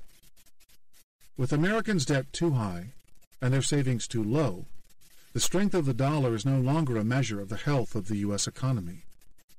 Such a change would also prevent saving surplus countries from having to entrust their assets to a fiscally challenged and divisive U.S. political system. The dollar, whose value would now be determined by the business cycle rather than by unpredictable swings in financial market sentiment, would enter a lengthy decline consistent with a drawn-out period of spending restraint to reduce debt. That would in turn steer investors away from consumption and finance-dependent businesses and toward exports and high-end manufacturing. Igniting the jobs recovery that the United States desperately needs, this would relieve the Fed of the excessive burden of having to prop up the economy. No longer acting as the world's de facto lender of last resort, the U.S. Central Bank would regain its independent power to promote growth and price stability with limited international fallout from its monetary actions. What replaces the dollar? Rather than a single nation's currency knocking it off its perch, as the greenback did to the British pound, University of California at Berkeley economist Barry Eichengreen believes a multiple currency reserve system will develop in which the euro and yuan compete with the dollar for reserves. But before then, the Eurozone needs much deeper fiscal integration so that it can put its currency's existential crisis behind it, while the yuan must become free-floating, fully convertible, and backed by the rule of law and property rights. Changes that will provide enormous challenges for the existing political regimes in both regions. Alternatively, the international community could agree to synthesize a multinational system into a single, centrally managed quasi-currency that's used solely by central banks for lending and borrowing reserves. This could take the form of an expansion of the IMF's existing special drawing rights, known as SDRs, a currency basket-based instrument through which the IMF currently accounts for its transactions with shareholder governments. As of now, the SDR basket comprises the dollar, the euro, the Japanese yen, and the British pound. If it is to evolve into a legitimate reserve currency for the 21st century world economy, the IMF needs to add the yuan to that group, perhaps offering China admission to the club as an enticement for capital account convertibility. The system would require a robust international settlement and currency swap facility so that governments can smoothly and quickly convert their SDRs into a more widely accepted currency for procurement purposes. It would also need a mechanism through which borrowing countries can draw on the central pool of SDRs in return for paying interest. But it's not impossible to build such a thing. Reforming the IMF. The International Monetary Fund is the one international institution positioned to manage a more coherent global financial system.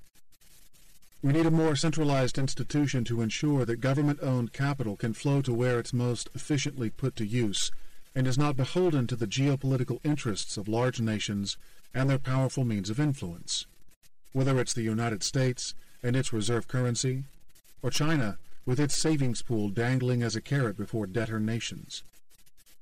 The problem is that faith in the IMF is at an all-time low. The IMF is depicted on the left, with some justification, as an insensitive taskmaster doing the bidding of financial institutions at the expense of ordinary workers, and on the right, with equal justification, as a distorter of the free market, encouraging bad behavior by bailing out spendthrift governments and their creditors. Emerging market countries, which have gone from being the most frequent recipients of IMF emergency aid to accumulating such large reserves that they now view the IMF as irrelevant, have the most to complain about. For one, the United States, which controls 17% of the votes on the IMF board, maintains veto power over any changes to the IMF's Articles of Agreement or the makeup of its executive board, both of which require an 85% majority. For another, there's a World War II-era anachronistic convention that a European always runs the IMF, a privilege that looks oddly outdated in light of the Eurozone's bungled handling of its financial tumult, and whose corollary is that an American always heads the World Bank. The ugly episode surrounding former IMF Managing Director Dominique Strauss-Kahn's arrest on sexual abuse charges didn't help this image.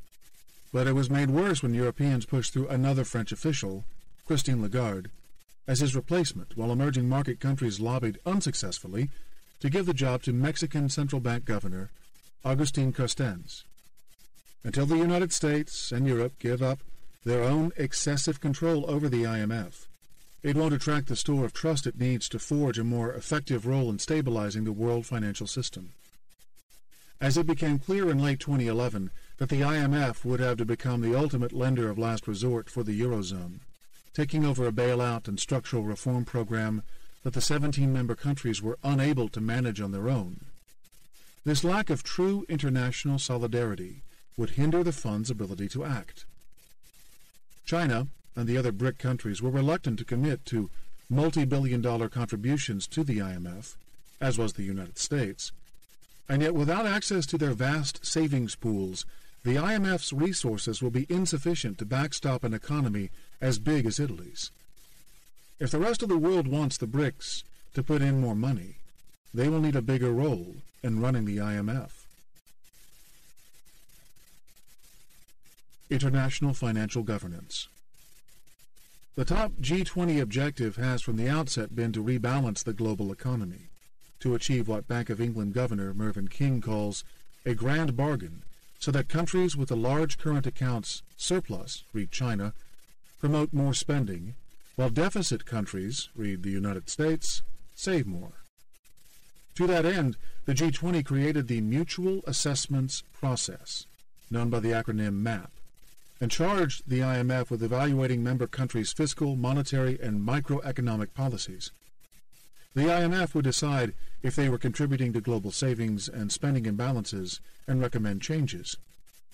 But after it was launched, with much fanfare at the Pittsburgh Summit, subsequent G20 meetings in Toronto, Seoul, Nanjing, and Paris failed to push the concept forward. The MAP inevitably ran afoul of a fundamental conflict between the desire for consensus among G20 members and the need for an enforcement mechanism. Wary of ceding such powers to the group, countries sought to narrowly define the purview of this exercise. The end result was a dismal lack of progress. Although U.S., European, and Brazilian authorities talked at every meeting about how a revaluation in the yuan was vital for global rebalancing, China refused to accept a G20 dictate over its exchange rate. It also vetoed map targets for current accounts and currency reserves, rendering the program toothless.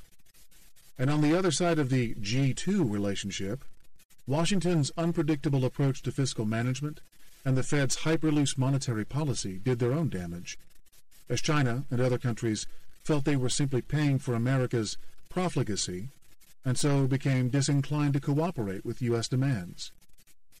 Still, without rebalancing, there will be a continued buildup of the savings imbalances and an uneven distribution of jobs growth, which will eventually foment another financial crisis and stoke the flames of protectionism. In a highly globalized economy of rapid financial capital flows, fully independent policymaking is a luxury we can no longer afford. What's needed is give and take from all countries, but especially the United States and China, so that the impact of the difficult transition isn't lopsided and the burdens of job losses and economic restructuring are borne in concert with each other. Restoring belief in government. I attended the G20 summits in Pittsburgh and Toronto. In both cities, clashes between protesters and security forces drew more headlines than the conferences themselves, but it was genteel Canada that provided the most heated battleground. The day before the meeting, while thousands of riot police took positions around a heavily barricaded security perimeter, downtown Toronto emptied out as merchants closed up shop, the smart ones boarding up windows. With dozens of checkpoints and strict rules on how we journalists could travel to and from the small selection of events to which we were invited, the city had the feel of a war zone under strict curfew. And yet, it did not prevent the protests from evolving into a wild melee. Rock-throwing anarchists clashed with police, set fire to 2 patrol cars, and smashed storefront windows. In the end, 900 were arrested. It was as if the heavy security presence served to stir up the anger of the excitable crowd even more. Yet this was more than a failure of policing. The wall of firepower installed by the state marked a deep symbolic divide between the people and the leaders who were there to represent them. In a powerful way, it defined one of the world's most pressing problems, a widespread breakdown in confidence in government. In this environment of mounting mistrust, people are inherently looking for ways to bypass the public sector and tackle their economic problems privately.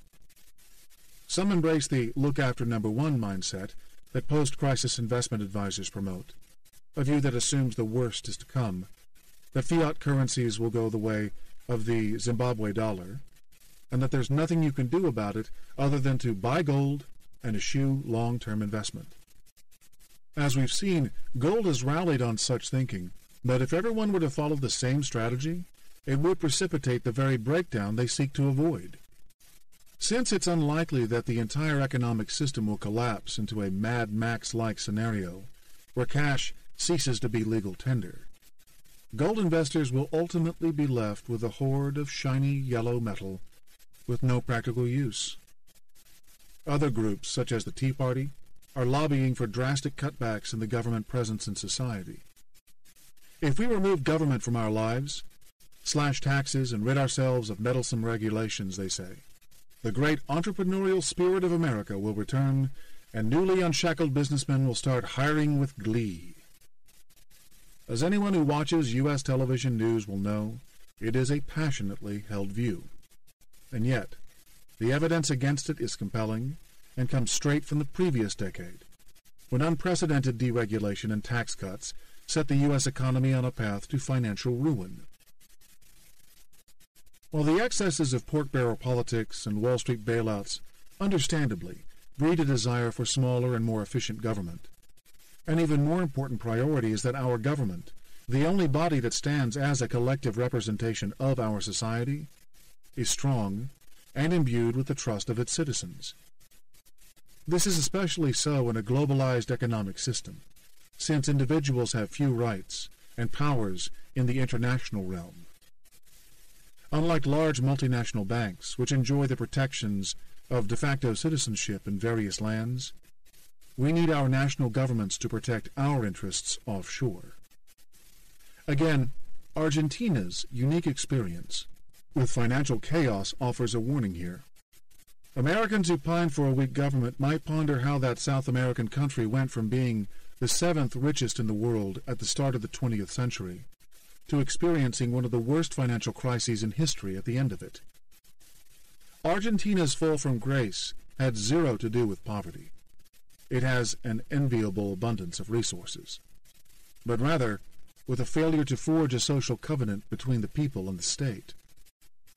It's a country without a proper banking system, where cash is used in lieu of checks, even to buy expensive apartments in ritzy parts of Buenos Aires, simply because mistrust in institutions runs so deep that people are wary of being defrauded. As Argentine social commentator Rubén Mira once explained to me, Argentines see the state as a mafia from which we must protect ourselves. Such attitudes are a surefire way to create a dysfunctional financial system. I spent 6 wonderful years in Argentina, but I can say without reservation that Americans should not want their system to become like that country's. If we are to believe in ourselves, we must believe in a better society. We must believe in government and become re-engaged with it. Globalized politics. These re-engaged citizens now need to steer government attention toward the oft-neglected global arena.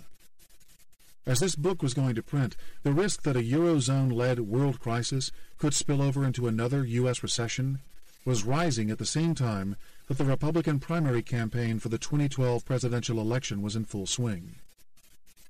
But in their debates, candidates and moderators barely mentioned the Euro threat, a crisis that, if it were to come to pass, would become the defining feature of the Republican challenger's battle with President Barack Obama. Talk about missing the elephant in the room. This willful ignorance of pressing global economic issues in our political system merely leaves the door open for powerful financial interests to exploit regulatory shortfalls at the international level with minimal interference from government.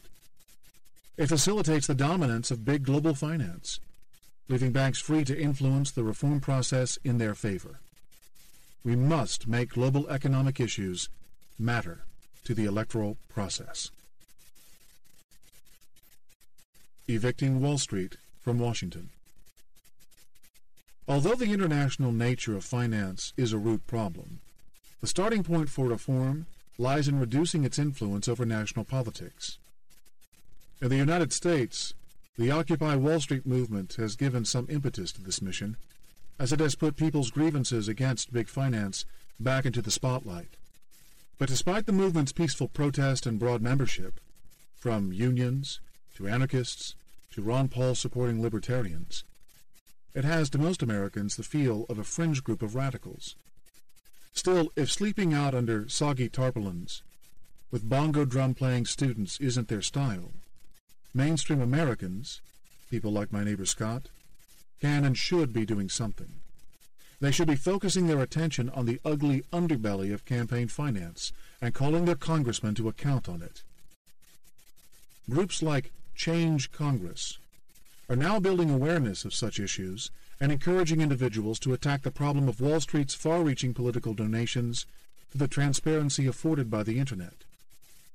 Lawrence Lessig, the Stanford University law professor who founded this electoral reform group, quotes Henry David Thoreau to describe his organization's philosophy. There are 1,000 hacking at the branches of evil to one who is striking at the root. And indeed, money politics is the root of our problems.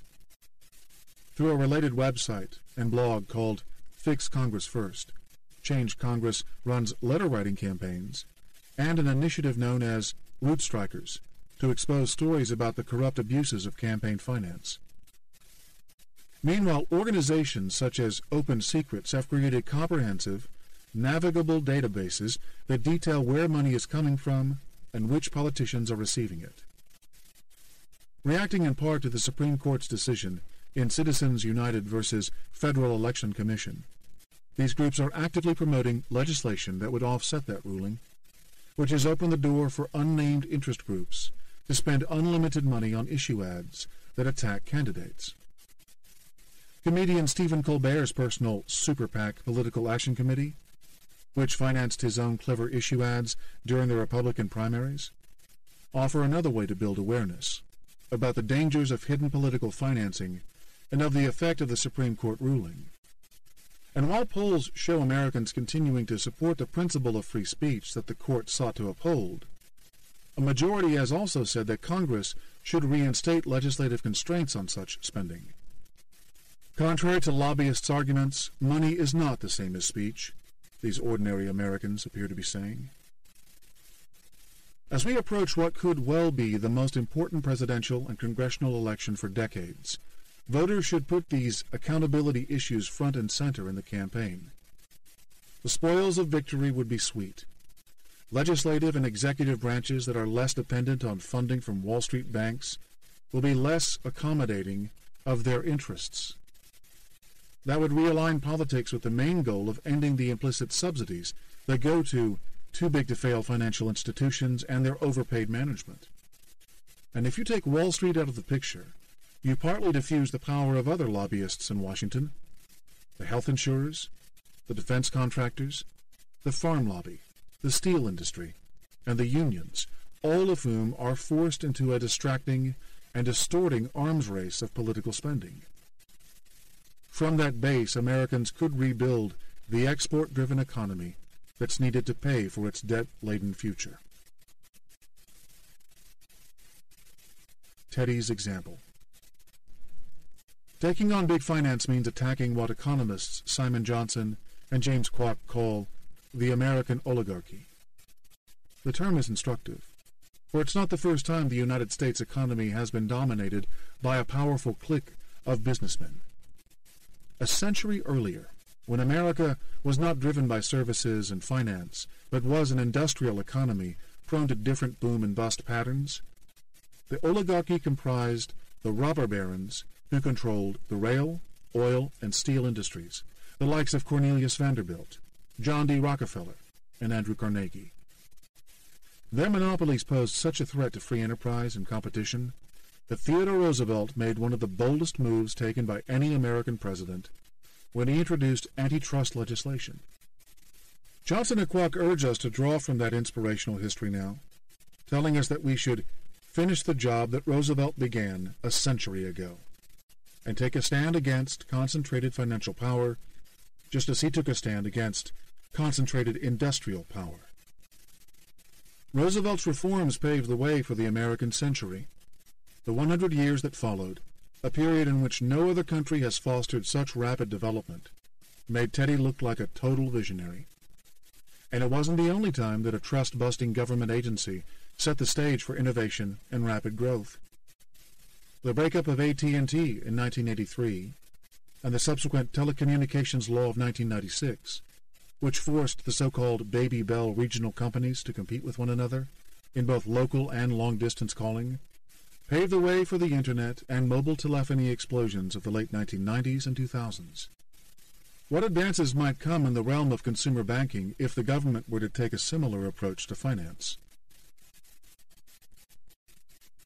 It's our global financial system. The financial system is a public good, much as the electricity grid or the road network is. We wrongly conceive of the financial system as a collection of privately owned banks, when in fact they are merely one subset of the players in that system, the other two being customers, individuals like you and me, companies, institutional fund managers such as pension funds and insurance firms, and the government. The financial system's proper functioning is vital to the efficient treatment of payments and receipts, and for the optimal allocation of excess savings to those who will invest them most productively. Proper regulation is needed for this system to function smoothly and to prevent its abuse by one group at the expense of others.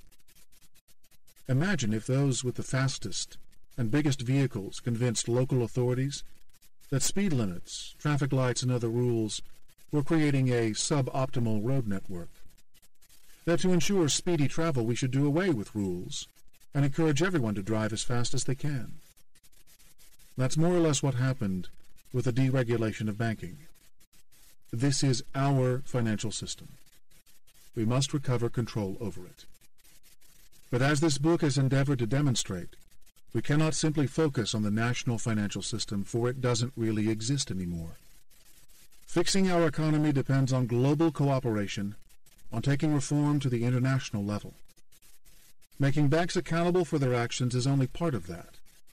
We must address the big macro problems of global imbalances, misaligned exchange rates, asymmetric savings and spending patterns, and misguided monetary and fiscal policy.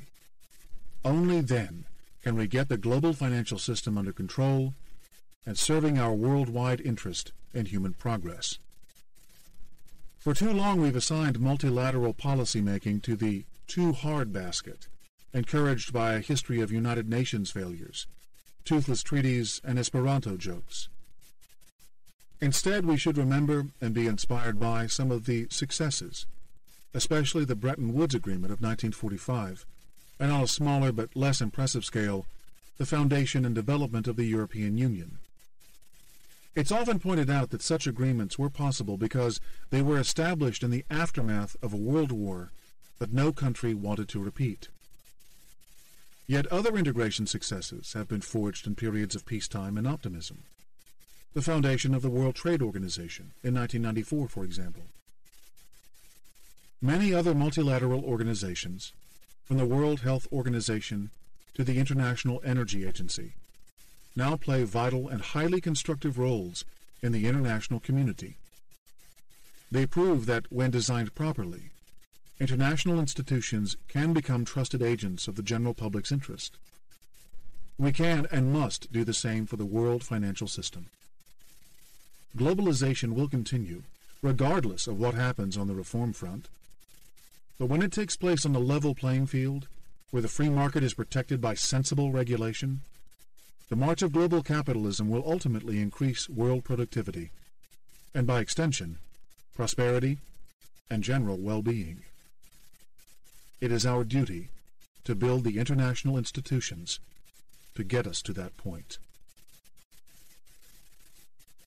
This concludes The Unfair Trade. Please visit our website, www.tantor.com, for more information on our growing library of unabridged audiobooks and to take advantage of special offers. Or call toll-free 877-7-TANTOR to request a catalog.